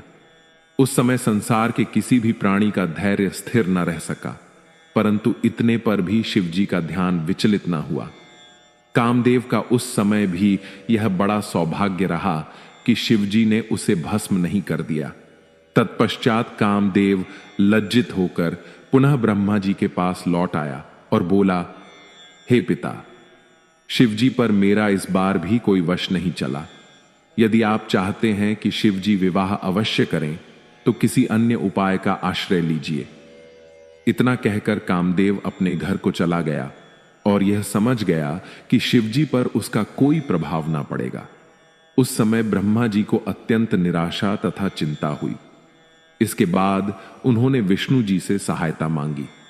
तब विष्णु जी ने उन्हें मां भगवती जगदंबा का स्मरण कराया था और कहा कि उनके अलावा शिवजी अन्य किसी के वश में नहीं आ सकते। तदुपरांत ब्रह्मा जी और दक्ष ने मां जगदंबा को प्रसन्न करने हेतु तपस्या की, जिसके विषय में हम अगली शिव पुराण की कथा में अवश्य देखेंगे और जानेंगे कि किस तरह मां सती ने दक्ष प्रजापति के घर अवतार ग्रहण किया। ओम नमः शिवाय। यह शिवरानी के अवतार की कथा अत्यंत आनंद के साथ ही साथ मुक्ति प्रदान करने वाली है। जो कोई इसे श्रद्धापूर्वक सुनता अथवा किसी को सुनाता है, वह दोनों लोकों में परम पद प्राप्त कर अंत में मोक्ष अवश्य ही पाता है। जब ब्रह्मा जी ने कामदेव के वशीभूत को अपनी ही पुत्री संग दुष्कर्म करना चाहा, तब किस प्रकार शिवजी ने उन पर क्रोध किया तथा अत्यंत कटु वचन कहे, यह हमने देखा पिछले शिव पुराण की कथा में। देखा हमने यह भी कि ब्रह्मा जी ने शिव जी के प्रति वैर रख पहले तो कामदेव को उन पर विजय प्राप्त करने भेजा, परंतु जब कामदेव यह ना कर सका तब ब्रह्मा जी ने विष्णु जी का स्मरण कर उनसे सहायता मांगी तथा उनसे कहा, हे विष्णु, शिव जी ने मुझसे अत्यंत कटु शब्द कहे हैं। अस्तु, हम चाहते हैं कि अब शिव जी का भी विवाह हो और वे भी हमारी तरह गृहस्थ जीवन में अनेक प्रकार के भोग में विलुप्त हों। उनकी बात सुनकर विष्णु जी ने कहा, हे ब्राह्मण, आप अपनी इस मूर्खता को दूर कर दें। आप जो शिव जी को अपना पुत्र समझकर बुद्धि के विरुद्ध बातें कह रहे हैं वे उचित नहीं हैं। हम और आप दोनों ही उनके सेवक हैं। वे सर्वथा स्वाधीन एवं भक्तों पर अनुग्रह करने वाले हैं। यदि आपकी यही इच्छा है कि वे अपना विवाह कर लें तो आपको उनकी शरण में जाना उचित है। सर्वप्रथम आप कठिन तपस्या द्वारा उन्हें प्रसन्न करें। तदुपरांत मां उमा का स्मरण करते हुए दक्ष प्रजापति से भी उसी प्रकार तपस्या कराए। उस तप के प्रभाव से भगवती उमा दक्ष प्रजापति के घर पुत्री रूप में जन्म लेंगी और उनका विवाह शिव जी के साथ होगा। ऐसा करने से संपूर्ण लोकों का कल्याण भी होगा और आपकी इच्छा भी पूर्ण हो जाएगी। इतना कह श्री विष्णु जी भगवान सदाशिव के चरणों का ध्यान धरते हुए अपने लोक को चले गए। भगवान विष्णु की आज्ञा शिरोधार्य कर उन्होंने भगवान सदाशिव के प्रति उस द्वेष का त्याग कर दिया जिसे उन्होंने शिव जी की माया से मोहित होकर अपना रखा था। तदुपरांत दक्ष को बुलाकर उसे वह सब हाल कह सुनाया जो कुछ श्री विष्णु जी ने उनसे कहा था। उन्होंने उससे कहा, हे पुत्र, अब तुम एक कन्या को जन्म दो जो भगवान सदाशिव की पत्नी हो सके। ऐसा होने पर हम और तुम संसार में धन्य हो जाएंगे। तुम भगवान सदाशिव की तपस्या करके उनका दर्शन प्राप्त करो और यह वरदान मांगो कि हे प्रभु, आप संतान बनकर जन्म लें। मैं भी तपस्या करके उनसे यही मांगूंगा। वे भगवान त्रिशूल पाणी आदि शक्ति संपन्न तथा सगुण निर्गुण दोनों रूप वाले हैं। उनकी महिमा का पार वेद ने भी नहीं पाया है। वे तपस्या के वशीभूत होकर निश्चय ही दर्शन देते हैं। जब उन कृपालु शिव जी ने मुझे उत्पन्न किया था उस समय मेरी तथा विष्णु जी की प्रार्थना को सुनकर हमें यह वरदान भी दिया था कि वे स्वयं भी हर नामक अवतार ग्रहण करेंगे और हमारे संपूर्ण मनोरथ को पूर्ण करेंगे। उन्होंने यह भी बताया था कि उनकी आदि शक्ति जिनके अंश से लक्ष्मी की उत्पत्ति हुई है भी एक कला से उमा के रूप में जन्म लेकर हर अवतार की पत्नी होंगी। भगवान सदाशिव ने बताया था कि हमारे स्वरूप की आदि शक्ति द्वारा ही इस संपूर्ण सृष्टि की उत्पत्ति होती है और वह आदि शक्ति समस्त संसार की माता है। अस्तु, हे वे आदि शक्ति, तुम्हारे घर में सती नाम से जन्म लेंगी। तुम मुझे तथा विष्णु को तो पत्नी सहित देखते हो, परंतु भगवान सदाशिव के हर अवतार ने अब तक किसी स्त्री को स्वीकार नहीं किया है और ना अब तक सती का अवतार ही हुआ है। तुम ऐसा उपाय करो जिससे सती का अवतार हो। इस प्रकार समझाकर उन्होंने दक्ष को विदा किया। तदुपरांत वह घर जाकर संपूर्ण इंद्रियों को वशीभूत कर वेद के अनुसार तपस्या करने लगा। ब्रह्मा जी ने अपने मन में श्री जगदम्बा का ध्यान कर श्वास को मस्तक पर चढ़ा लिया और मन के वेग को जीत कर उनकी स्तुति की। तब उनकी उस तपस्या से प्रसन्न होकर जगदम्बा ने उन्हें सेवक जानकर दर्शन दिया। ऐसा कौन सा प्राणी है जो भगवती महामाया के उस अनुपम सुंदर शरीर को देखकर मोहित न हो जाए। उनके दर्शन प्राप्त कर देवता तथा आर्ष मुनि भी मोहित हो जाते हैं। वे अपने मुख्य चिन्हों से अलंकृत तथा वस्त्राभूषण को धारण किए हुए थीं। वे सिंह पर आरूढ़ थीं। उनके उस स्वरूप को देखकर ब्रह्मा अपना मस्तक नीचे झुकाकर उनकी स्तुति करने लगे। उस समय भगवती भवानी ने उन पर दया करते हुए कहा, हे ब्राह्मण, तुम जो चाहते हो वह वर मांग लो। यह सुनकर उन्होंने अपनी पिछली बातों को स्मरण करते हुए कहा, हे मातेश्वरी, रुद्र नामक शिवावतार ने मुझसे बहुत ही कटु वचन कहे हैं और व्यर्थ ही धक्का है।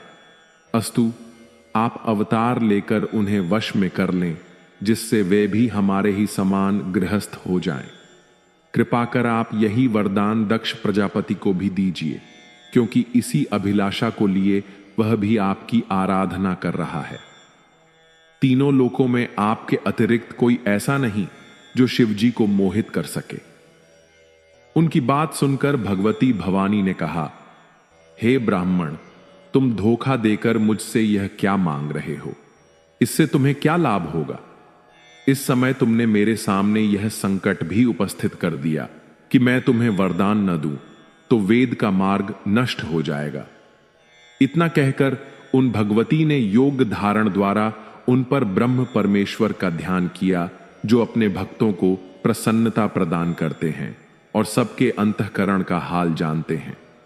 भगवान सदाशिव ने उन्हें याना अवस्था में यह आज्ञा दी, ब्रह्मा, जिस वरदान को मांगते हैं उन्हें दे दो और तुम अवतार ग्रहण करना स्वीकार करो। हम तुम्हें अत्यंत स्नेहपूर्वक अंगीकार करेंगे तथा ब्रह्मा को इस प्रकार मोहित करेंगे कि उनका संपूर्ण गर्व नष्ट हो जाएगा। पर ब्रह्म की ऐसी आज्ञा पाकर भगवती जगदम्बा ने ब्रह्मा जी से कहा, हे ब्रह्मा, हर रूपी भगवान सदाशिव योगीराज हैं, उन्हें मोहित नहीं किया जा सकता, परंतु तुम्हारी प्रार्थना के अनुसार युक्तिपूर्वक तुम्हारा मनोरथ सिद्ध कर दिया जाएगा। जब तक हर स्त्री को स्वीकार नहीं करेंगे, तब तक न तो उन्हें परलोक का फल मिलेगा और न संसार में आनंद ही प्राप्त होगा। अस्तु, मैं उनके निमित्त दक्ष प्रजापति की पुत्री के रूप में स्वयं ही अवतार ग्रहण करूंगी। उस समय शिव जी मुझ पर मोहित होकर मेरे साथ विवाह कर लेंगे। इतना कहकर भगवती महामाया अंतर्धान हो गई और ब्रह्मा जी को अत्यंत प्रसन्नता प्राप्त हुई। जब भगवती महामाया ने प्रकट होकर ब्रह्मा को यह वरदान दिया, तब दक्ष प्रजापति ने उनकी आज्ञा अनुसार घोर तपस्या करनी आरंभ की। उसने तीनों प्रकार का प्राणायाम करते हुए शिवरानी के चरणों में अपने हृदय को स्थित किया। दक्ष के उग्र तप को देखकर श्री जगदम्बा ने अपने उसी शुद्ध, मनोहर एवं पवित्र स्वरूप में प्रकट होकर दर्शन दिया। दक्ष ने उन्हें प्रणाम करते हुए कहा, हे भगवती, मैं आपकी शरण में आया हूं। आप मुझे अपना सेवक जानकर मेरे ऊपर कृपा करें। उसकी स्तुति को सुनकर भगवती बोली, हे दक्ष, तुम्हारी जो इच्छा हो वह मुझसे मांग लो। मेरे लिए कोई भी वस्तु अदेय नहीं है। यह सुनकर दक्ष ने कहा, हे मातेश्वरी, आप मेरी पुत्री बनकर मेरे घर में अवतार लें और हर के मन को मोहित करें। इस कार्य में मेरा ही कोई प्रयोजन नहीं है, अपितु तीनों लोकों का उपकार भी सन्निहित है। मैंने मोक्ष का वरदान ना मांगकर आपसे जो यह प्रार्थना की है वह पूर्ण होनी चाहिए। दक्ष की प्रार्थना सुनकर भगवती महामाया ने कहा, हे दक्ष, तुम जो चाहते हो वही होगा। मैं तुम्हारी पत्नी के गर्भ से उत्पन्न होकर शिवजी की अर्धांगिनी बनूंगी, परंतु तुम अपने मन में किसी प्रकार अहंकार नहीं करना, अन्यथा तुम्हारा संपूर्ण गर्व नष्ट हो जाएगा। इतना कहकर श्री जगदम्बा अंतर्धान हो गई और दक्ष अत्यंत प्रसन्न होकर अपने घर को लौट आया। तदुपरांत दक्ष ने सहस्रों मानस पुत्रों की उत्पत्ति की। वे सब नारद प्रेरणा से घर छोड़कर तपस्या करने के लिए वन में चले गए और परम पद को प्राप्त हुए। तत्पश्चात दक्ष ने 10 सहस्र पुत्र और उत्पन्न किए, परंतु वे भी नारद का उपदेश सुनकर संसार से विरक्त होकर वहीं चले गए जहां उनके भाई गए थे। उस समय दक्ष ने अत्यंत क्रुद्ध होकर नारद को यह शाप दिया, हे नारद, तुम अत्यंत अज्ञानी हो, क्योंकि तुमने मेरे सब पुत्रों को मेरे विरुद्ध कर दिया है।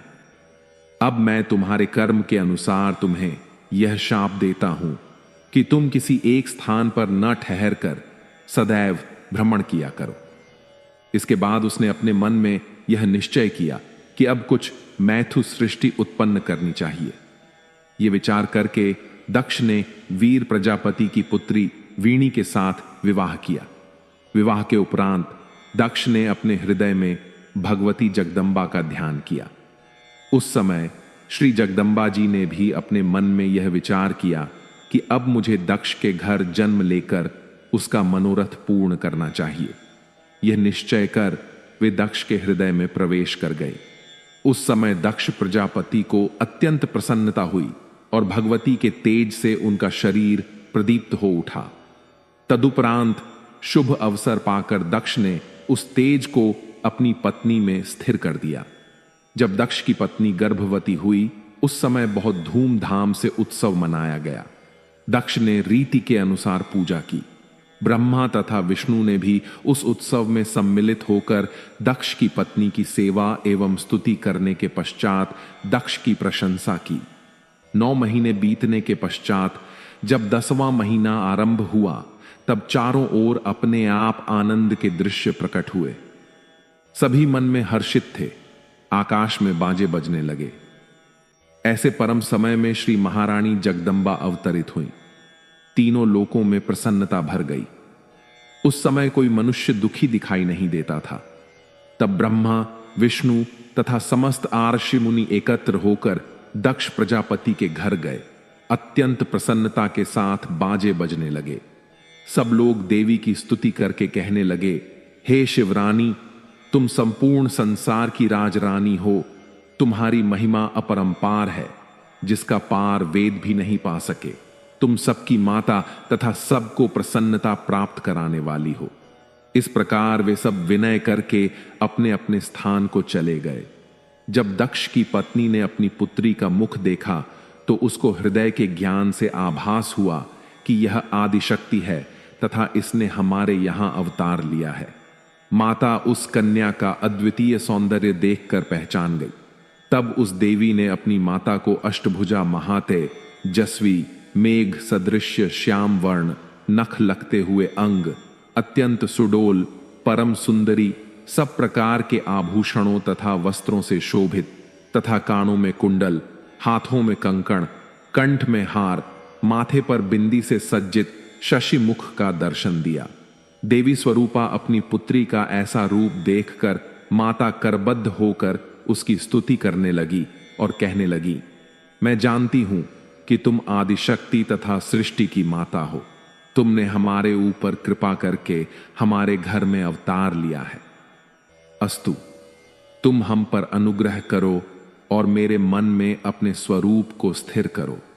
इस समय तुम मुझे अपना स्वरूप बाल रूप में ही दिखाओ। मैंने तुम्हें पहचान लिया है।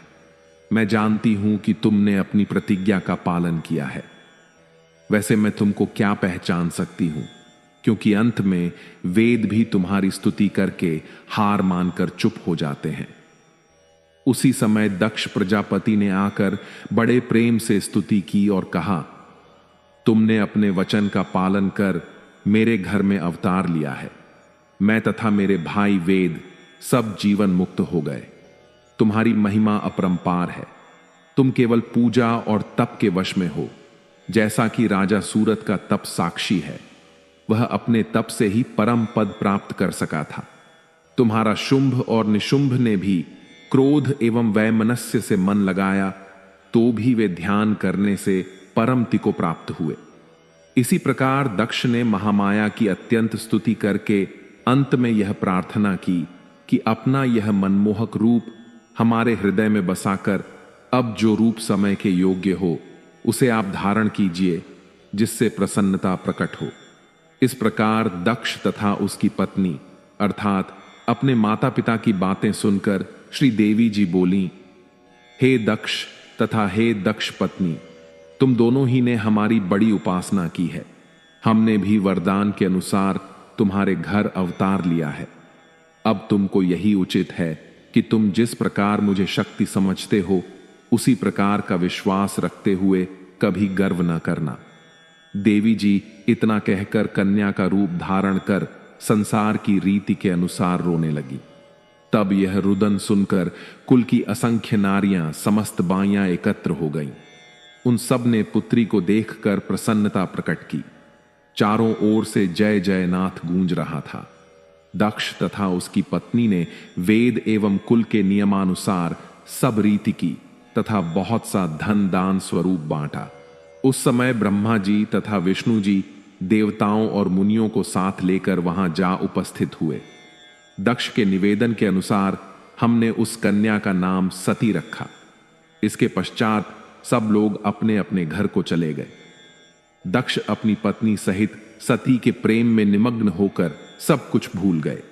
सती चंद्रकला की भांति दिन दिन बढ़ने लगी।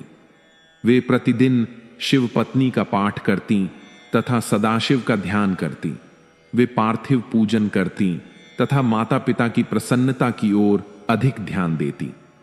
यद्यपि उनका शिव में अधिक ध्यान रहता, परंतु इस बात को वे किसी पर प्रकट न होने देती। सती इसी प्रकार के विचित्र खेलों में मग्न रहती। जब कुछ बड़ी हुई तो उनके मुख की कांति दुगनी हो गई। उनकी सुंदरता की समानता तीनों लोकों में कोई भी नहीं कर सकता था। यह शिवरानी के अवतार की कथा अत्यंत आनंद के साथ ही साथ मुक्ति प्रदान करने वाली है। ओम नमः शिवाय। आप वहां चलकर उनको वरदान दीजिए तथा उनसे विवाह कीजिए। इतना कहकर हम लोग शांत हो गए। तब शिवजी ने हंसकर कहा, तथास्तु। शिवजी के मुख से यह सुनकर देवता तथा मुनि आदि जय जयकार करने लगे। इसके पश्चात सब विदा हो गए। उधर शिवजी अपने गणों सहित सती को वर देने के लिए उसी स्वरूप में जिसका सती ध्यान करती थी सती के पास जा पहुंचे। सती के मन से उस समय वह स्वरूप जिसका वह ध्यान कर रही थी लुप्त हो गया। तब चिंतित होकर सती ने अपने नेत्र खोले और अपने सम्मुख उसी स्वरूप को देखा। सती ने उन्हें पहले तो प्रणाम किया, फिर अपने हृदय में उस स्वरूप का ध्यान करके लज्जा से मस्तक नत कर लिया तथा आनंद में मग्न हो वे शांत बैठी रही। उन्होंने कुछ ना कहा। उस समय सती को जो आनंद हुआ उसका वर्णन करना कठिन है। शिव जी सती को शांत देखकर बोले, हे दक्ष प्रजापति की पुत्री, हम तुम्हारे तप से बहुत प्रसन्न हुए हैं। तुम्हारी जो इच्छा हो वह मांगी। यद्यपि शिव जी सती की मनोकामना जानते थे, परंतु सती का वचन सुनने को यह आशा दी। फिर भी सती कुछ ना कहकर शांत हो रही। सती का यह भाव शिव जी को बहुत भला लगा। वे फिर बोले, मांगो मांगो, विलंब न करो, तुम्हारी प्रत्येक मनोकामना पूर्ण होगी। इस प्रकार जब शिव जी ने बार बार कहा तब सती बोली, हे महाराज, आप अंतर्यामी हैं। आप मेरे मुख से अपनी प्रीति सुनना चाहते हैं तथा सांसारिक जीवों की भांति पूछते हैं, तो मेरा मनोरथ सुनिए। मैं चाहती हूं कि आप मेरे पति हो और मेरे साथ विवाह करके मुझको अपने घर की दासी बनाएं।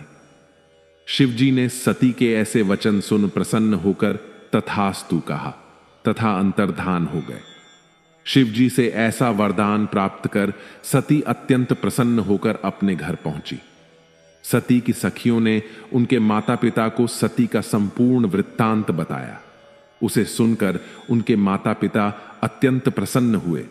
जब ब्रह्मा जी को यह वृत्तांत मालूम हुआ तो वे प्रसन्न होकर शिवजी के पास गए। वहां हाथ जोड़कर उनकी बहुत स्तुति की तथा निवेदन किया कि मुझे क्या आज्ञा है। शिवजी ने उत्तर दिया, हे ब्रह्मा, सती ने हमारी बहुत आराधना की है तथा हमने उनको वर दिया है। सो तुम दक्ष प्रजापति के पास जाकर कहो कि यह हमारे विवाह की तैयारी करे।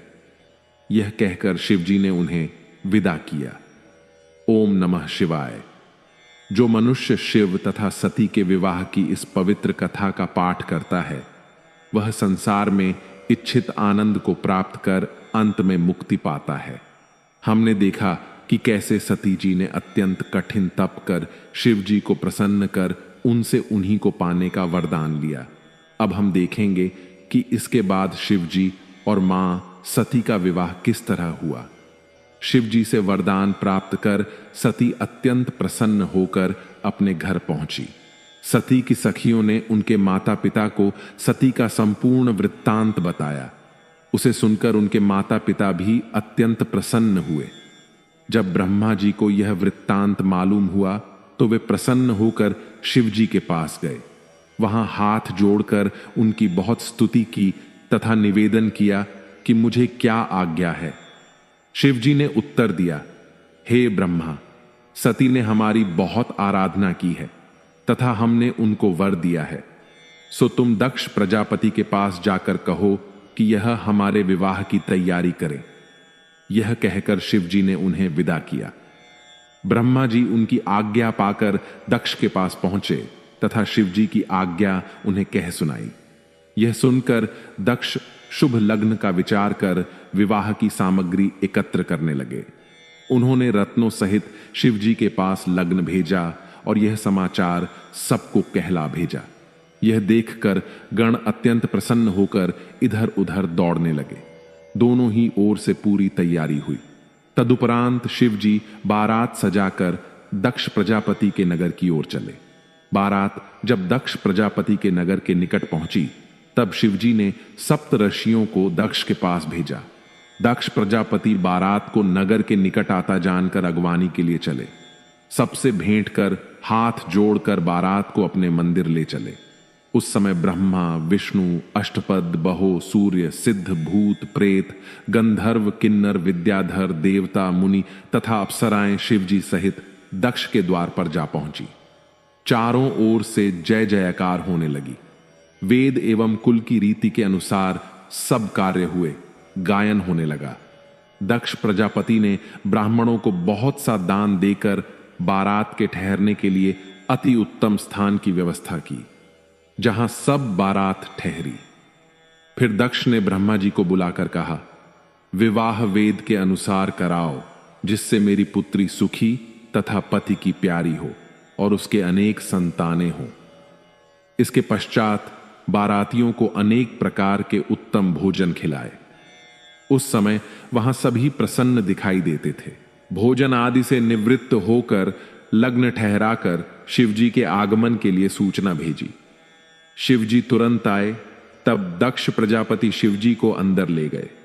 उन्होंने प्रसन्न होकर सर्वप्रथम शिवजी के चरणों को स्वयं धोया तथा सोने की चौकी पर बिठाया। ब्रह्मा जी ने सब कार्य संयोजित किया तथा सती को बुलाया। उन्हें देखकर सबने प्रणाम किया। तब ब्रह्मा तथा विष्णु ने दक्ष को कन्यादान का जो समय बताया, उस समय दक्ष ने कुश जल तथा पुत्री का हाथ शिव के हाथ में दिया।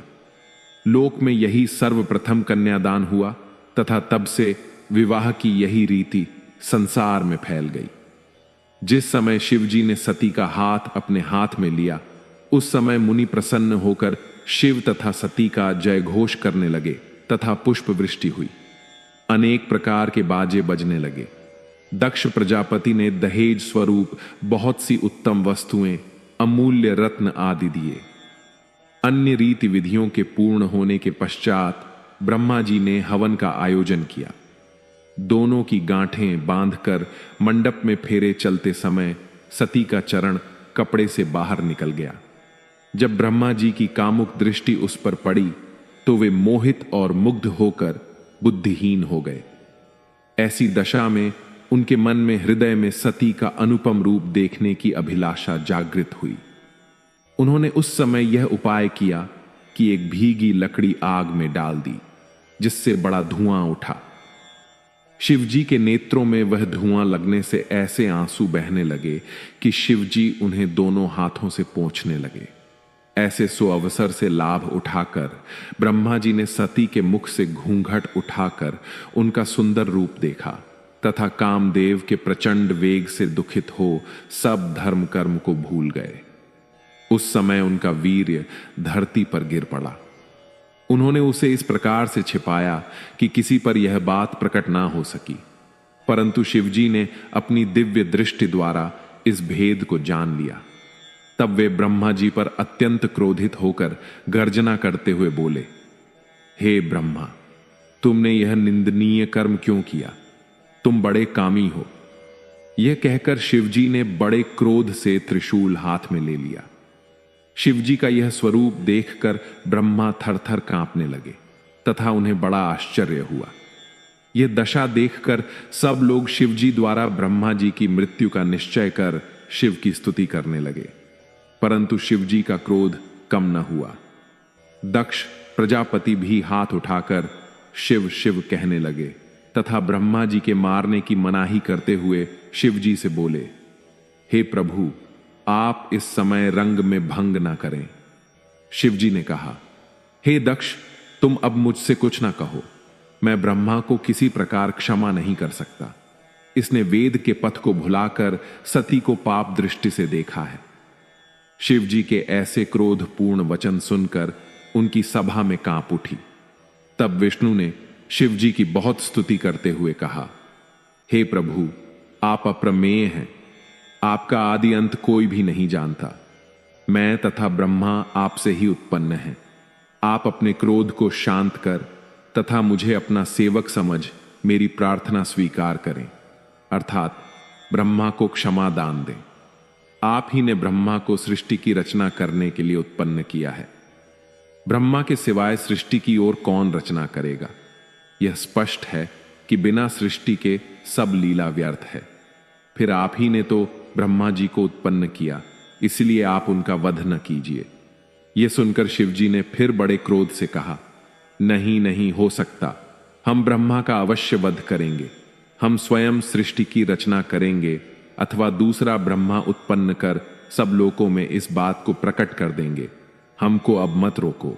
हमारा क्रोध कभी व्यर्थ नहीं जाता। शिव जी ने यह कहकर अपना समस्त शरीर जलती हुई अग्नि के समान कर दिया। देवता, मुनि आदि कोई भी ऐसा न था जो उस स्वरूप को देख सकता। ब्रह्मा तो जैसे शिव रूप में ही समा गए। दक्ष को भी अतिछेद से सब आनंद विस्मरण हो गया। उसने अत्यंत दुखी होकर शिव जी के चरण कमलों का ध्यान करके बहुत प्रार्थना की। विष्णु जी ने ब्रह्मा जी को शिव जी के चरण के नीचे डाल दिया तथा उनसे बहुत स्तुति कराई और स्वयं भी स्तुति की।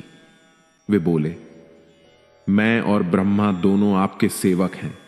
आप अपनी कृपा दृष्टि से हम दोनों की ओर देखिए। ऐसे आनंदों में किसी प्रकार का शोक उत्पन्न नहीं होना चाहिए। केवल आप ही हमारे रक्षक हैं। अब जो आप उचित समझे वही वर दीजिए। आप ब्रह्मा के दोनों हाथ पकड़कर उन्हें अभयदान दीजिए। यह कहकर वे दोनों शिव जी के चरणों पर गिर पड़े। दक्ष भी अत्यंत दीन बनकर त्राहिमाम त्राहिमाम कह उठे। उस समय शिव जी ने सती को अत्यंत दुखी जानकर अत्यंत कृपापूर्वक ब्रह्मा जी के मस्तक पर अपना हाथ रखा और उन्हें अभयदान दिया। उस समय ब्रह्मा तथा विष्णु अत्यंत प्रसन्नता को प्राप्त हुए। दक्ष तथा अन्य सभासद भी आनंद मग्न हो गए। उस हर्ष में भरकर ब्रह्मा जी भगवान सदाशिव की अनेक प्रकार से स्तुति की और यह कहा, हे प्रभु, आपने मुझ पाप रूपी समुद्र में डूबते हुए की रक्षा की है और नरक की अग्नि में पड़ने से बचाया है। अब आप कृपा करके वह उपाय बताइए जिससे मेरा यह महान पाप नष्ट हो जाए। यह सुनकर श्री शिव जी ने कहा, हे ब्राह्मण, तुम अपनी स्त्री सहित तपस्या करो। तुम्हारे पाप का यही प्रायश्चित है।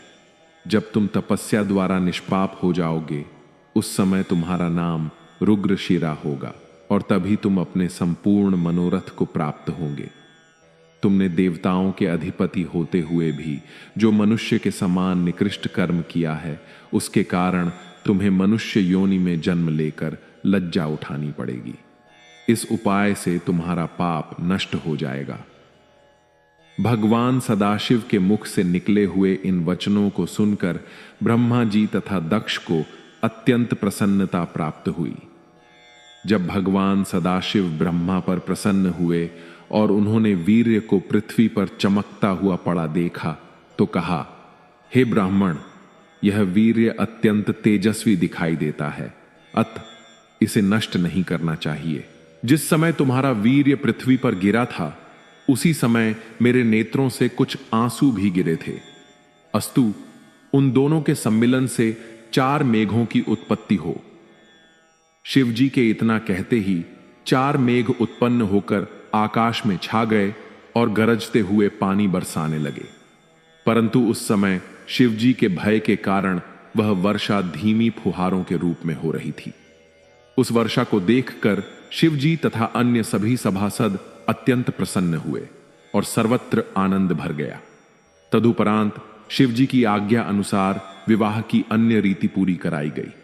यह सब हो जाने के पश्चात विवाह के बाजे फिर पहले की भांति उठे। उस समय सबने शिवजी की स्तुति करते हुए कहा, हे प्रभु, जिस प्रकार शब्द और अर्थ में भेद नहीं है, उसी प्रकार आप में तथा शक्ति में कोई अंतर नहीं है। आपकी महिमा अप्रमेय है। आपके चरणारविंद की कृपा से इस संसार में किसने क्या नहीं पाया। आप संपूर्ण जीवधारियों के पिता हैं और भगवती शक्ति संसार की माता है। इस स्तुति को सुनकर शिव तथा शक्ति अत्यंत प्रसन्न हो सब लोगों पर कृपा दृष्टि की और वर्षों करते हुए कैलाश पर्वत को चल दिए। सती ने अपने भवन में प्रवेश किया। उस समय चारों ओर से जय जयकार की ध्वनि सुनाई पड़ने लगी। ब्रह्मा जी तथा विष्णु जी ने शिवजी एवं सती को एक ही सिंहासन पर बैठाया। उस समय नृत्य, गायन एवं मंगलाचरण होने लगे। शिवजी ने सबकी मनोकामना पूर्ण करते हुए जिसने जो मांगा उसे वही वस्तु प्रदान की। तदुपरांत सब लोग उनका यश वर्णन करके अपने अपने घर को लौट गए। भगवान सदाशिव का यह चरित्र प्राणियों को मुक्ति देने वाला है। इस प्रकार श्री त्रिशूल पाणी सती के साथ विहार करते हुए कैलाश पर्वत पर रहते हैं और सृष्टि के उपकार के निमित्त अनेक प्रकार की कथाएं कहते हैं। जो मनुष्य शिव तथा सती के विवाह की इस पवित्र कथा का पाठ करता है, वह संसार में इच्छित आनंद को प्राप्त कर अंत में मुक्ति पाता है। ओम नमः शिवाय। भक्ति क्या है? परम तत्व ब्रह्म ज्ञान क्या है? शिव पुराण के अनुसार शिव जी के शब्दों से समझने की कोशिश करते हैं। इस वृतांत को जो सुनेगा अथवा पाठ करेगा वह भी आनंद पद प्राप्त करेगा। एक दिन शिवजी को एकांत में बैठे हुए देखकर सती उनके पास जा पहुंची और स्तुति प्रशंसा करने के उपरांत बोली, हे प्रभु, आपने तीनों लोकों का कल्याण करने के निमित्त अवतार ग्रहण किया है। यह मेरा परम सौभाग्य है जो आपने मुझे अपनी पत्नी के रूप में अंगीकार किया है। अब मैं आपसे अपनी उस अभिलाषा को प्रकट करती हूं जिसे मैंने आज तक गुप्त रखा है। हे स्वामी, इस समय आपको अपने ऊपर प्रसन्न देखकर ही मैं यह बात कह रही हूं। मेरी अभिलाषा यह है कि मैंने वर्षों तक आपके साथ विहार आदि का आनंद प्राप्त किया, परंतु परम तत्व का विचार कभी नहीं किया है। अब मेरे हृदय में वैराग्य उत्पन्न होने के कारण परम तत्व जानने की अभिलाषा जागृत हुई है। आप मुझे श्रेष्ठ प्रकार से ब्रह्म ज्ञान की युक्ति एवं मुक्ति का मार्ग बताने की कृपा करें। हे प्रभु, तीनों लोकों में आपके समान ज्ञानी अन्य कोई नहीं है। आप वेदों के उत्पन्न कर्ता, परब्रह्म, अनादि, संपूर्ण विद्याओं के समुद्र और तीनों लोकों के स्वामी विष्णु तथा ब्रह्मा को भी श्रेष्ठ पद प्रदान करने वाले हैं। अस्तु, आप कृपा करके मेरी मनोभावना को पूर्ण करें। सती के इन वचनों को सुनकर भगवान सदाशिव बोले, हे प्रिय, ज्ञान को सर्वोत्तम वस्तु समझना चाहिए। उसके पास तक किसी अन्य पदार्थ की गति नहीं है। इस प्रकार वह परम अलभ्य कहा जाता है। उसी को मेरा स्वरूप ब्रह्मा जानना चाहिए। जिस तपस्या तथा आराधना का आश्रय लेकर जीवधारी पवित्र हो जाते हैं, उसे ज्ञान की पदवी समझना चाहिए। भक्ति तथा ज्ञान में कोई अंतर नहीं है। जो मनुष्य इन दोनों में अंतर देखते हैं, उन्हें दुख उठाना पड़ता है। जो लोग भक्ति के विरुद्ध वचन कहकर ज्ञान को प्रधानता देते हैं, उन्हें महान कष्ट उठाना पड़ता है। भक्ति को परम तत्व का ज्ञान प्रदान करने वाली समझना चाहिए। वह मुझे अत्यंत प्रिय भी है। भक्ति के समान सीधा तथा भयमुक्त मार्ग अन्य कोई नहीं है, क्योंकि उसके द्वारा परब्रह्म की प्राप्ति होती है। इस रीति को पिपीलिका कहा जाता है, क्योंकि इसमें बिना किसी आधार के भी ब्रह्मा पर चढ़कर फल प्राप्त किया जा सकता है। इसके विपरीत निर्गुण के मार्ग को भीष्म कहते हैं, क्योंकि उसमें किसी वस्तु का आधार न होने के कारण अत्यंत परिश्रम तथा कष्ट भोगने के पश्चात ही फल की प्राप्ति होती है। भक्ति मन को प्रसन्नता प्रदान करने वाली है और मैं सदैव उसके अधीन रहता हूं। जो प्राणी मेरी भक्ति करता है उसे मैं लोक में आनंद तथा परलोक में मुक्ति प्रदान करता हूं। मुझे कुल तथा जाति से कोई प्रयोजन नहीं है। चारों युगों में मुझे भक्त प्रिय है, परंतु कल युग में तो अपने भक्तों को अत्यंत स्नेह करता हूं। मैं अपने भक्तों की सदैव सहायता करता हूं और उनकी प्रसन्नता के निमित्त अनेक प्रकार के श्रेष्ठ चरित्र दिखाता हूं। अतः देवी, भक्ति की महिमा सबसे बड़ी जानकर तुम उसी को अपनाओ। भक्ति की ऐसी प्रशंसा सुनकर सती अत्यंत प्रसन्न हुई। उन्होंने दोनों हाथ जोड़कर सदाशिव से कहा, हे प्रभु, आपने मेरे ऊपर कृपा करके भक्ति की प्रशंसा की है, परंतु मेरी इच्छा है कि आप उसके संपूर्ण अंगों का वर्णन करें। शिव जी ने हंसते हुए कहा, हे सती, मैं भक्ति का संपूर्ण वृत्तांत सुनाता हूं, जिसे सुनकर प्रेम उत्पन्न होता है और तीनों लोकों के दुख शोक नष्ट हो जाते हैं। भक्ति को परम तत्व कहकर उसका सर्वोत्तम वर्णन किया गया है। वह दो प्रकार की है, एक स्वाभाविक जो प्रकृति से उत्पन्न होती है, दूसरी वैद्य ही जो प्रारब्ध से प्राप्त होती है। जिसमें तीनों गुण पाए जाएं उसको सगुण भक्ति कहते हैं। जो गुण रहित हो उसे अगु भक्ति कहते हैं। उसके दो भाग हैं। भक्त लोग जिनमें बड़ी श्रद्धा से मन लगाते हैं। इन दोनों खंडों के दो दो भाग हैं। जब उन्हें सावधानी से धारण किया जाता है तब वे पूर्ण होते हैं। वे इस प्रकार हैं, अपने स्वामी की कीर्ति सुनना, कीर्तन अथवा उसका वर्णन करना, स्मरण करना, सेवन अर्थात सेवा करना, दासत अर्थात दस्य भाव से पूजन करना, वंदना अर्थात वंदना करना, सख्य अर्थात मित्रों की भांति रहना, आत्मसमर्पण अर्थात स्वयं को अर्पण कर देना। भक्ति के इन्हीं 9 भागों को मुनि भी बताते हैं। इस नवधा भक्ति के अतिरिक्त और भी बहुत से प्रकार हैं जिनको धारण करने से मन अत्यंत प्रसन्न होता है, जैसे बरगद, बेल, तुलसी तथा गंगा आदि की सेवा, अतिथियों की सेवा, ब्राह्मणों की अधीनता तथा तीर्थों की स्थिति आदि। इतना कहकर शिवजी बोले, अब मैं अलग अलग 9 प्रकार के अर्थ वर्णन करता हूं। जब मन, वचन, कर्म से मेरी प्रशंसा सुन भक्त बढ़ाई का विचार करें तथा मन को दृढ़ करें तो इसको श्रवण कहते हैं। जब कुल, धन, व्यवहार तथा स्वयं के गर्व को छोड़कर हमारी कथा को सुने, जिस स्थान पर कथा होती हो उसे नित्य प्रति सजाकर शुद्ध करता रहे, उस शास्त्र की भली प्रकार पूजा कर अनेक प्रकार की वस्तुएं उस पर चढ़ाए, उसी प्रकार उसके पाठ करने वाले की पूजा करके अच्छे वस्त्र, द्रव्य, पदार्थ, फल, फूल आदि से स्तुति करें, तब उसे उचित फल मिलता है। यही श्रवण की प्रशंसा है। अब मैं तुम्हें कीर्तन के विषय में बताता हूं। जो अपने मन को निर्लोभ देखे, उनका उच्च स्वर से पाठ करे, उसी को कीर्तन कहते हैं। कर्म, काल तथा काम रहित होकर संसार की लज्जा तथा इच्छा का त्याग कर हृदय से हमारा गुणगान करें तो ऐसा कीर्तन करने से अच्छे फल की प्राप्ति होती है। जो सृष्टि के जड़, चैतन्य, जीवित, निर्जीव, चलने वाले तथा एक ही स्थान पर स्थित रहने वाले सब जीवों में शिव को देखे और मुझे सर्वात्मक निष्प्रह रूप से देखें, उसे स्मरण कहते हैं। ऐसे स्मरण से अत्यंत आनंद मिलता है। सेवन के अर्थ हैं कि प्रातः काल उठकर सर्वप्रथम अपने गुरु का ध्यान करें, फिर नियमानुसार नित्य, नैमित्तिक आदि से शुद्ध हो रेशमी वस्त्र धारण करें, मस्तक पर त्रिपुंड लगाएं, रुद्राक्ष की माला पहने, धरती को शुद्ध कर बैठने का उत्तम स्थान बनाएं तथा हृदय रूपी कमल में मेरे स्वामी के स्वरूप का प्रेम से ध्यान लगाएं।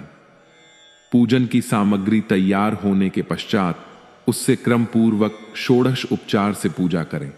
नैवेद्य लगाकर आरती करके दंडवत करें।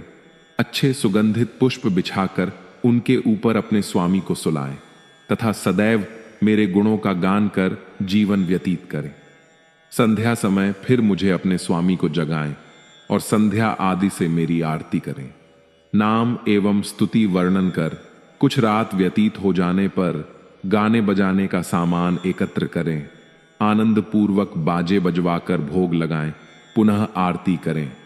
इसके पश्चात उत्तम शैया बिछाकर मुझे स्वामी को उस पर सुलाएं। इस प्रकार की सेवा करने वाला भक्त लोक और परलोक में आनंद प्राप्त करता है और तीनों लोक उसके चरणों में नमस्कार करते हैं। शिवजी बोले, हे सती, अब मैं अर्चन का वर्णन करता हूं, इसे ध्यानपूर्वक सुनो। जो बेलपत्र, पुष्प तथा चंदन को पवित्रता और विचार के साथ लोगों से पूछकर लगावे, धर्म की रीति के अनुसार जिसने धन संग्रह किया हो, उससे पूजा के बर्तन तथा सामग्री एकत्र करें। अपने स्वामी इष्ट देव की शुद्ध शोकचार पूर्वक निस्वार्थ पूजा करें। समय और नियम में कोई कमी ना होने पावे, इसी को अर्चन कहते हैं। जो मेरे मंदिर में फूलवाड़ी लगावे अथवा मेरे लिंग की स्थापना करे, मेरे लिए उत्सव करे, यह सब अर्चन के भाग हैं। जो इस प्रकार मेरा अर्चन करता है वह दोनों लोकों में सिद्धि प्राप्त करता है। अब मैं वंदन की व्याख्या करता हूं। हे सती, मंत्र का जप करें तो बार बार उसका ध्यान करना चाहिए और मन को एकाग्र करके प्रणाम करना चाहिए। यही वंदन है। वंदना का फल तीनों लोकों में प्रसिद्ध है। इसी के प्रताप से संकाद निर्भर है। शिव जी बोले, हे सती, अब मैं तुम्हें दास भाव के विषय में बताता हूं।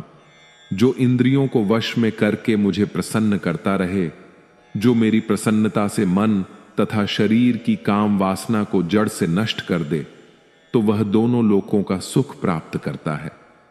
जिस मनुष्य के विचार में दुख, सुख, बुरा, भला, राग, द्वेष, जय, पराजय, लाभ तथा हानि बराबर हो, तथा जो इस बात पर पूर्ण विश्वास रखता हो कि जो कुछ भी परब्रह्म हमारे लिए करता है वह सब हमारी भलाई के लिए ही है, ऐसे दृढ़ विचार को सख्य कहते हैं। ऐसे मनुष्य को तीनों लोकों में कोई वस्तु दुर्लभ नहीं होती।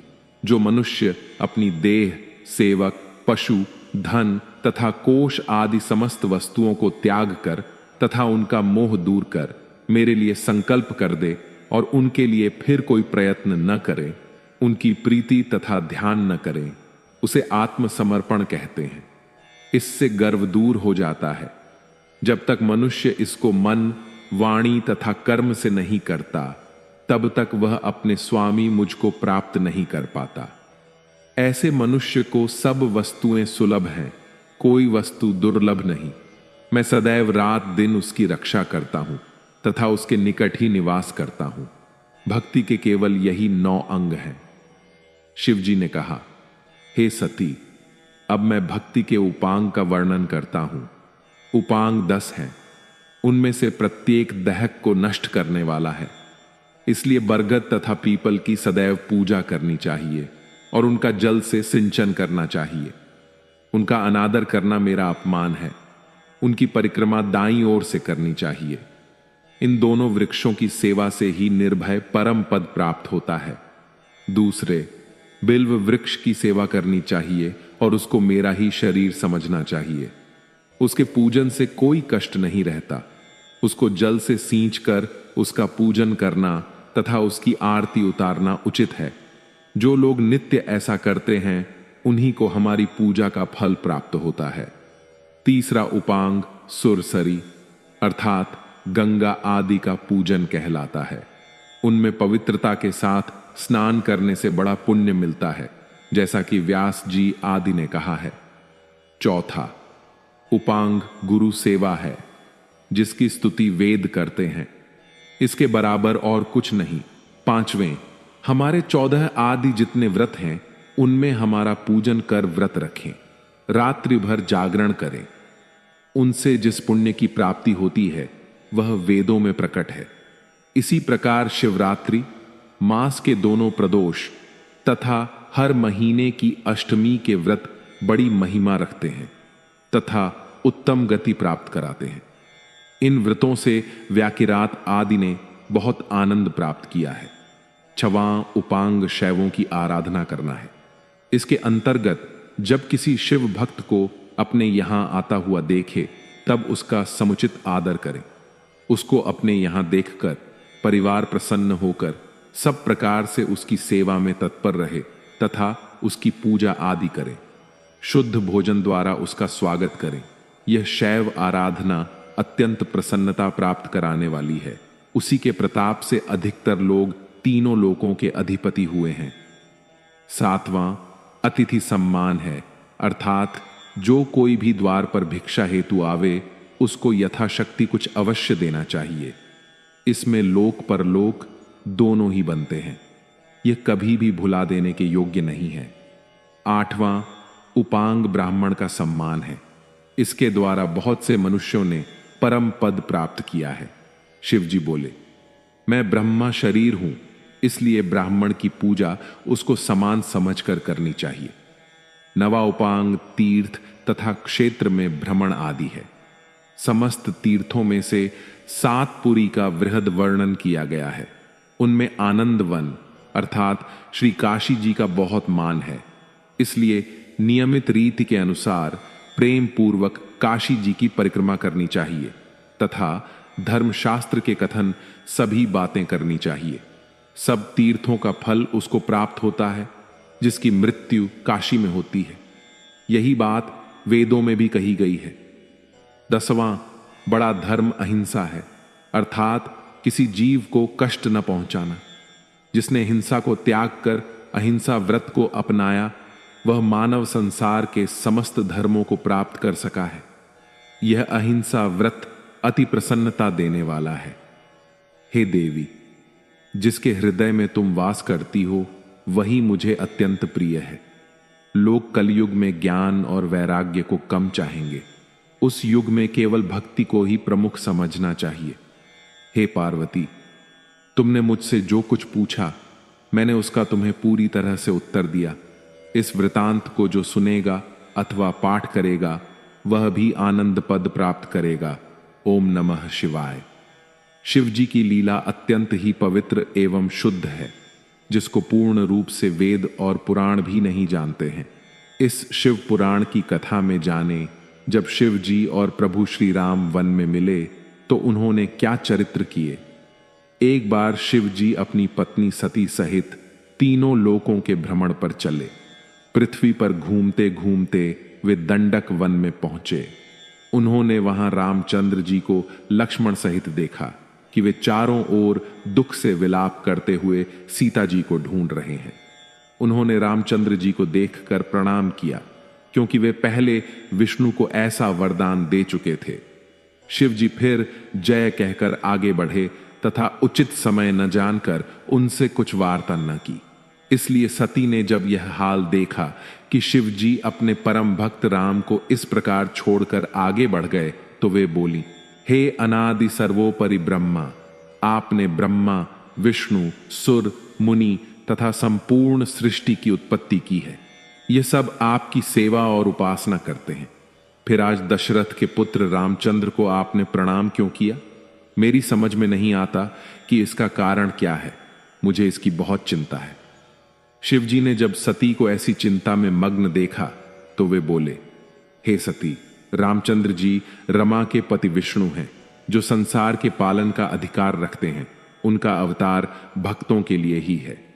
फिर शिव ने सती को उनके अवतार लेने का कारण बताया, परंतु सती का मन फिर भी संतुष्ट न हुआ। तब शिव जी ने विष्णु के अवतार के अनेक चरित्र सती को सुनाए, परंतु फिर भी उन्हें कोई नहीं भाया और ना उन्हें विश्वास ही हुआ। यह देखकर शिवजी ने पुनः उनसे कहा, हे सती, यदि तुम्हें विश्वास नहीं हो तो स्वयं जाकर परीक्षा क्यों नहीं करती? तुम वही करो जिससे तुम्हारा संदेह दूर हो सके। मैं यहां वृक्ष की छाया में बैठा हुआ तुम्हारी तब तक प्रतीक्षा करूंगा जब तक तुम परीक्षा लेकर लौट ना आओगी। सती शंकर की यह आज्ञा पाकर संदेह युक्त चली। उन्होंने मन में विचार किया कि मैं किस प्रकार उनकी परीक्षा लूं। बहुत सोचने के पश्चात यह निश्चय किया कि मैं रामचंद्र जी के सामने श्री सीता जी का रूप धारण कर जाऊं। यदि वे वास्तव में विष्णु होंगे तो मुझे अवश्य पहचान लेंगे, और यदि केवल राजपुत्र होंगे तो नहीं पहचान सकेंगे। यह विचार कर वे सीता के रूप में हंसती हुई श्री रामचंद्र जी की ओर गईं। लक्ष्मण ने जब सती को इस स्वरूप में देखा तो आश्चर्य में आकर जाना कि यह सती हैं, परंतु पूर्ण ज्ञान न होने के कारण वे कुछ न बोले। परंतु जब रामचंद्र जी ने सती को ऐसे छल स्वरूप में देखा तो वे हंस पड़े तथा शिव शिव कहते हुए बोले, जिसका ध्यान करने से संपूर्ण दुख तथा भ्रम दूर हो जाते हैं और जिसके हृदय में सदाशिव का स्थान है, आपने उसे धोखा देने का प्रयत्न किया है। यह सब शिव की ही माया है। धन्य है ऐसी माया को जो सबको इस प्रकार नचा है। इसके पश्चात रामचंद्र जी ने अत्यंत नम्रता के साथ अपना पिता सहित नाम लेकर पूछा, शिव जी कहां हैं तथा हे माता, तुम उनसे अलग वन में अकेली क्यों फिर रही हो? तुमने अपना स्वरूप त्याग कर यह रूप क्यों धारण किया है? सती यह सुनकर आश्चर्यचकित हुई तथा उन्होंने सदाशिव का ध्यान कर रामचंद्र जी को विष्णु का अवतार जाना। फिर वे अपना रूप धारण कर रामचंद्र जी से बोली, अब मुझे पूर्ण विश्वास है कि तुम विष्णु के अवतार हो, जिन्होंने राजा दशरथ के यहां अवतार लिया है। परंतु एक शंका है, वह तुमसे पूछती हूं कि शिवजी तुम्हारी चतुर्भुजी स्वरूप देखकर कभी इतने प्रसन्न नहीं हुए जितने इस स्वरूप देखकर आज प्रसन्न हुए हैं। अत्यंत प्रेम से उनके अश्रु बह चले तथा वे तुम्हारी प्रशंसा करने लगे। तुम मुझे सत्य बताओ कि इसका मुख्य कारण क्या है? सती के मुख से ऐसे वचन सुनकर रामचंद्र जी प्रेम मग्न हो गए तथा उनके नेत्रों से अश्रुधारा प्रवाहित होने लगी। उन्होंने प्रेम निमग्न होकर चाहा कि उसी समय चलकर शिव को देखें, परंतु उचित समय न जानकर तथा सती की आज्ञा पाकर उन्होंने केवल शिव का ध्यान ही किया। फिर रामचंद्र जी ने कहा, आज मैंने उसे देखा जो तीनों लोकों में प्रकट दिखाई देता है। यह मेरा सौभाग्य है कि मैंने उस स्वरूप को देखा है। मेरे भाग्य धन्य है कि उनकी मेरे ऊपर ऐसी कृपा है जिनका ध्यान सिद्ध, मुनि, देवता आदि करते हैं तथा वेद स्तुति में मग्न रहते हैं, जिनकी कृपा ने व्याध, किरात, नंदा, पंचक की स्त्री, हरियशा तथा इंद्रजुमन को परम पद प्रदान किया है। शिवजी ने किसके ऊपर कृपा नहीं की है? श्री रामचंद्र जी इतना कहकर सती से बोले, हे देवी, शिवजी ने जो मुझे प्रणाम किया उसका यही एकमात्र कारण है कि वे मुझ पर प्रसन्न हैं। रामचंद्र जी ने कहा, हे देवी, एक बार शिवजी ने विश्वकर्मा को बुलाकर हमारी गौशाला में एक अति सुंदर मंदिर बनाने की आज्ञा दी तथा उस मंदिर में एक उत्तम सिंहासन बनाने का आदेश दिया। इस प्रकार जब मंदिर बनकर तैयार हो गया तो शिवजी ने संपूर्ण देवताओं, मुनियों तथा ब्रह्मा को आमंत्रित कर वहां पर एक उत्सव का आयोजन किया। शिवजी ने मुझे भी वैकुंठ से लाकर वहां बैठाया तथा सब जड़ी बूटी, धन, द्रव्य, वस्त्र आदि एकत्र कर मेरे विष्णु स्वरूप का अभिषेक करना चाहा। मेरे सिर पर एक बड़ा ऊंचा छत्र रखकर तथा मुझे सिंहासन पर बैठाकर उत्तम वस्त्र पहनाए और रत्न मुकुट मेरे सिर पर बंधवाया। इसके पश्चात लक्ष्मी जी सहित मेरा अभिषेक किया। उस समय आपने भी लक्ष्मी का बहुत आदर किया। देवनारियों ने गान शुरू किया तथा अनेक प्रकार के बाजे बजने लगे। तब शिव जी ने अपने कमल रूपी मुख से ऐश्वर्य से पूर्ण वचन कहे। फिर उन्होंने मुझे संपूर्ण सृष्टि का स्वामी बना दिया, अनेक आशीर्वाद दिए तथा स्वयं मेरी स्तुति की। फिर ब्रह्मा से कहा, तुम भी इनको प्रणाम करके उनकी बड़ाई करो तथा समझो कि आज से विष्णु तुम सबके स्वामी हुए। यह सबको आनंद प्रदान करेंगे तथा तुम सबकी इच्छाओं की पूर्ति करेंगे। शिव जी का यह आदेश सुनकर सबने मुझे प्रणाम किया। चारों ओर से जय जयकार का शब्द गूंजने लगा। फिर शिव ने मुझे यह वरदान दिया, हे विष्णु, तुम सबके स्वामी होकर सबके कष्टों को दूर करो। तुम्हारी तीनों लोग पूजा करेंगे। धर्म, काम तथा मोक्ष देने वाले होकर बड़े विजयी वीर बनोगे। हम स्वयं भी तुम पर विजय प्राप्त न कर सकेंगे। तुम ब्रह्मा के भी स्वामी हो। हमने तुमको तीनों लोक प्रदान किए। अब तुम अवतार लेकर तीनों लोकों का पालन करो। तुम्हारे भक्तों को आनंद दिया करेंगे तथा उनको मुक्त करेंगे। साथ ही तुम्हारे शत्रुओं का वध कर हर प्रकार से तुम्हारी सहायता किया करेंगे। ब्रह्मा हमारी दाहिनी तथा तुम बाईं भुजा हो। तुम्हारे अवतार जो कि राम और कृष्ण के रूप में होंगे, हम स्वयं जाकर देखेंगे तथा संसार के देखने के लिए सदैव उनकी भक्ति किया करेंगे। हे माता, तब से जहां शिव जी निवास करते हैं, मैं भी वहीं स्थित रहता हूं। शिवलोक में ही विष्णु लोक है, जिसको गोलोक भी कहते हैं। मैं शिव के आदेशानुसार ही अवतार लेता हूं। मेरे मत से आदि अनेक अवतार हो चुके हैं।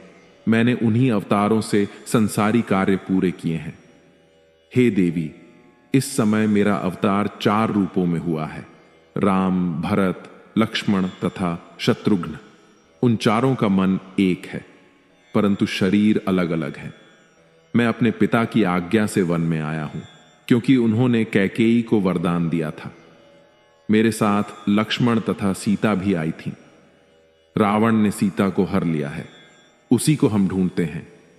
आपके दर्शन से मेरे सब कार्य सिद्ध होंगे। इस प्रकार मुझको तो सीता हरण अत्यंत शुभ हुआ, जिससे आपके चरणों के दर्शन प्राप्त कर सका।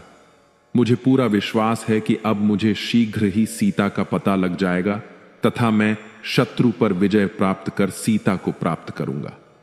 संसार में उससे महान कौन है, जिसके ऊपर शिवजी तथा आपकी कृपा हो। तीनों लोकों में शिवजी के समान कोई कृपा करने वाला नहीं। उनके अनेक अवतार हैं। उन्होंने पापियों का बहुत उद्धार किया है तथा मैं उनके चरित्र कहां तक कहूं। यह कहकर रामचंद्र जी ने सती से विदा मांगी। इस प्रकार सती से आज्ञा और आशीर्वाद प्राप्त कर शिवजी का ध्यान धर रामचंद्र जी आगे चले और उसी प्रकार अपने कार्य में संलग्न हुए। ओम नमः शिवाय। इस शिव पुराण की कथा में जानेंगे कि कैसे शिवजी की माया में पड़कर सती के पिता दक्ष प्रजापति ने शिवजी से बैर कर लिया। एक बार दक्ष प्रजापति ने एक यज्ञ रचाया। उस उत्सव में भाग लेने के लिए सभी देवता तथा आर्षि मुनि आदि अपनी अपनी पत्नियों सहित दक्ष के घर पहुंचे। ब्रह्मा जी भी अपने सेवकों सहित यज्ञशाला में गए। उन्हें देखकर सभी सभासदों को अत्यंत प्रसन्नता हुई। कुछ देर बाद जब भगवान सदाशिव भी वहां पहुंचे तो सब लोग उन्हें देखते ही उठकर खड़े हो गए तथा हाथ जोड़कर बहुत प्रकार से उनकी स्तुति करने लगे।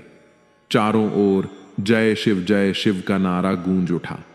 सबने प्रार्थना करते हुए कहा, हे प्रभु, आपने इस यज्ञशाला में उपस्थित होकर हम लोगों पर अत्यंत कृपा की है।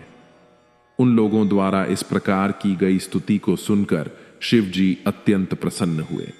तदुपरांत उनकी आज्ञा से वे सब लोग यथास्थान बैठ गए। उस समय सभी सभासद अपने को परम धन्य मानकर मन ही मन प्रसन्न हो रहे थे। इसके कुछ देर बाद ही उस यज्ञशाला में दक्ष प्रजापति भी आ पहुंचे। उन्हें देखकर सब देवता तथा आर्षि मुनि फिर उठ खड़े हुए तथा दंडवत प्रणाम करने के उपरांत उनकी स्तुति करने लगे। ब्रह्मा जी, विष्णु जी तथा शिव जी अपने आसन पर ज्यों के त्यों बैठे रहे। यह देखकर दक्ष भरी दृष्टि से देखते हुए ब्रह्मा जी को प्रणाम किया। फिर अत्यंत अहंकार पूर्वक अपने आसन को ग्रहण किया। तदुपरांत जब दक्ष ने यह देखा कि उसके जमाता शिवजी ने भी उसे प्रणाम नहीं किया है, तब वह अत्यंत अहंकार में भरकर शिवजी के प्रति कटु शब्द कहने लगा। शिवजी की माया के वशीभूत होकर मृत्यु को प्राप्त करने वाला दक्ष शिवजी की निंदा करता हुआ समस्त सभासदों को संबोधित करते हुए इस प्रकार बोला, हे सभासदों, आप लोग मेरी बात को मन लगाकर सुने। इस सभा में उपस्थित बड़े बड़े देवताओं ने मुझे हाथ जोड़कर दंडवत किया है, परंतु शिव ने जमाता होते हुए भी मुझे प्रणाम न करके अपनी मूर्खता का भारी परिचय दिया है। शिव का यह कार्य वेद के विरुद्ध है। न तो इसके माता पिता का ही कुछ पता है और न इसके कुल शल के संबंध में ही कोई कुछ जानता है। अस्तु, बुद्धिमान का यह धर्म है कि वे मूर्ख को दंड अवश्य दें। यदि ये ऐसा ना करें तो संसार में उद्दंडता बहुत बढ़ जाएगी। इसलिए मैं शिव को शाप देता हूं और अपने ब्राह्मण वंश का तेज प्रकट करता हूं। इतना कहकर दक्ष ने शिव जी को यह शाप दिया, हे शिव, तुम मूर्खों के समान कर्म करने वाले हो। अस्तु, तुम्हें आज से किसी भी यज्ञ में भाग नहीं मिलेगा। दक्ष के इस शाप को सुनकर शिव जी ने कोई उत्तर नहीं दिया। वे चुपचाप बैठे रहे, परंतु उस समय नंदी से नहीं रहा गया। अस्तु, नंदीगण ने अत्यंत क्रुद्ध होकर दक्ष से कहा, हे दक्ष, तूने शिवजी को शाप देकर अपनी परम मूर्खता का प्रदर्शन किया है। क्या तू यह नहीं जानता कि शिवजी के द्वारा ही इस संपूर्ण सृष्टि का भरण पोषण होता है? फिर भी जो तू शिवजी को अशुभ कहता है, यह तेरी मूर्खता नहीं तो और क्या है? हे पापी, तूने ऐसे परम प्रधान पुरुष की निंदा की है। अस्तु, मैं तुझे यह शाप देता हूं कि तेरा यह शिव निंदक मुख न रहे और तेरा कोई भी मनोरथ पूर्ण न हो। नदीगण के मुख से यह शाप सुनकर दक्ष प्रजापति ने अत्यंत भयभीत हो उन्हें भी यह शाप दिया, हे नंदी, तुमने मेरा अपमान किया है। अस्तु, संसार में तुम दुखी रहोगे। तुम्हारा स्वरूप विचित्र होगा। वेद के विरुद्ध आचरण करने के कारण तुम्हारी बुद्धि नष्ट हो जाएगी और तुम बोझ ढोने के काम में आओगे। यह शाप देकर दक्ष प्रजापति ने भृगु आदि की ओर, जो शिवजी से द्वेष रखते थे, देखा। दक्ष के इस शाप को सुनकर वे सब बड़े प्रसन्न हुए।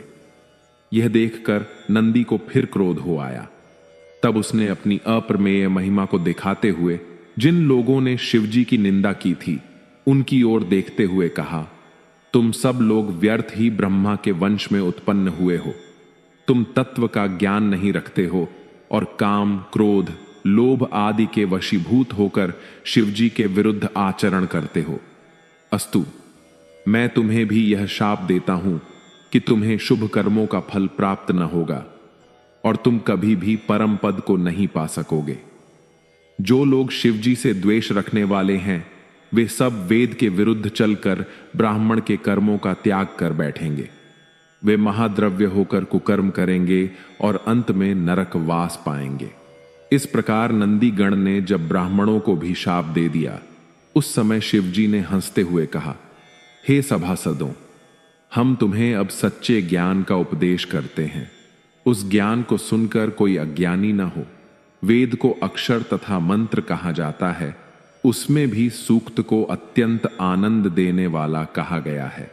इसीलिए ज्ञानियों के मन सूक्त में लगे रहते हैं और वे बुद्धिमान जन अपने मन को सदैव अपने वश में किए रहते हैं। अस्तु, मैं नंदी से भी यह कहता हूं कि हे नंदी, तुम विद्वान होते हुए भी अपने हृदय में क्रोध को जो स्थान दे रहे हो, यह उचित नहीं है। दक्ष ने मुझे कोई शाप नहीं दिया। यह ठीक है कि उसने जानने योग्य बात को जानने में अपना मन नहीं लगाया है और इस प्रकार सभा में मेरा अपमान कर अपने अज्ञान को प्रदर्शित किया है। फिर भी तुम्हें यह जान लेना चाहिए कि इस जगत के संपूर्ण कर्मों को करने वाले कम ही हैं। हमारी इच्छा है और हम ही इसके भीतर बाहर सब स्थानों पर निवास करते हैं। हम शुद्ध और अशुद्ध, भूत, प्रेत, देवता, दैत्य आदि तीनों लोकों के प्राणियों को उत्पन्न करने वाले हैं। अस्तु, तुम्हें यह उचित है कि हमारे इन वचनों को सुनकर अपने क्रोध को दूर कर दो और अब किसी को भी शाप आदि मत दो। शिवजी के यह वचन सुनकर नंदीगण ने अपना क्रोध शांत कर लिया। तदुपरांत शिवजी कैलाश पर्वत को चले गए और दक्ष प्रजापति भी उसी क्रोध में भरा हुआ अपने घर चला गया। उस दिन से वह सदैव शिवजी की निंदा करने लगा। यदि वह किसी शिव भक्त को देख लेता था तो उसे बहुत क्रोध आ जाता था। शिवजी की माया ऐसी अपरंपार है कि वह कब किससे क्या करा बैठेगी, इसका कोई पता नहीं चलता। इसके पश्चात दक्ष ने अपने घर पुनः एक यज्ञ किया और उसमें समस्त देवता, मुनि इत्यादि को निमंत्रण दिया, परंतु शिवजी को निमंत्रण नहीं दिया। ओम नमः शिवाय। शिवजी के इस पवित्र चरित्र को सुनने अथवा कहने से धन, संतान, तथा सुख की प्राप्ति होती है एवं संपूर्ण प्रकार के रोग नष्ट हो जाते हैं। ओम नमः शिवाय। मित्रों, आज के लिए श्री शिव महापुराण को यहीं विराम देते हैं। आगे के वृतांत का हम श्रवण करेंगे दूसरे भाग में। आशा है आपको श्री शिव महापुराण का यह प्रथम भाग अवश्य पसंद आया होगा। वीडियो को लाइक करना ना भूलें और अगर आपने अभी तक चैनल को सब्सक्राइब नहीं किया है तो चैनल को सब्सक्राइब करके घंटी का बटन जरूर दबा दें ताकि श्री शिव महापुराण के दूसरे भाग की सूचना आपको सही समय पर मिल सके। अगर इस वीडियो में मुझसे कोई भी त्रुटि या गलती रह गई हो तो मैं क्षमा प्रार्थी हूं। मिलते हैं जल्दी ही श्री शिव महापुराण के दूसरे भाग में। तब तक के लिए अपना ध्यान रखें, स्वस्थ रहें, प्रसन्न रहें। ओम नमः शिवाय। हर हर महादेव।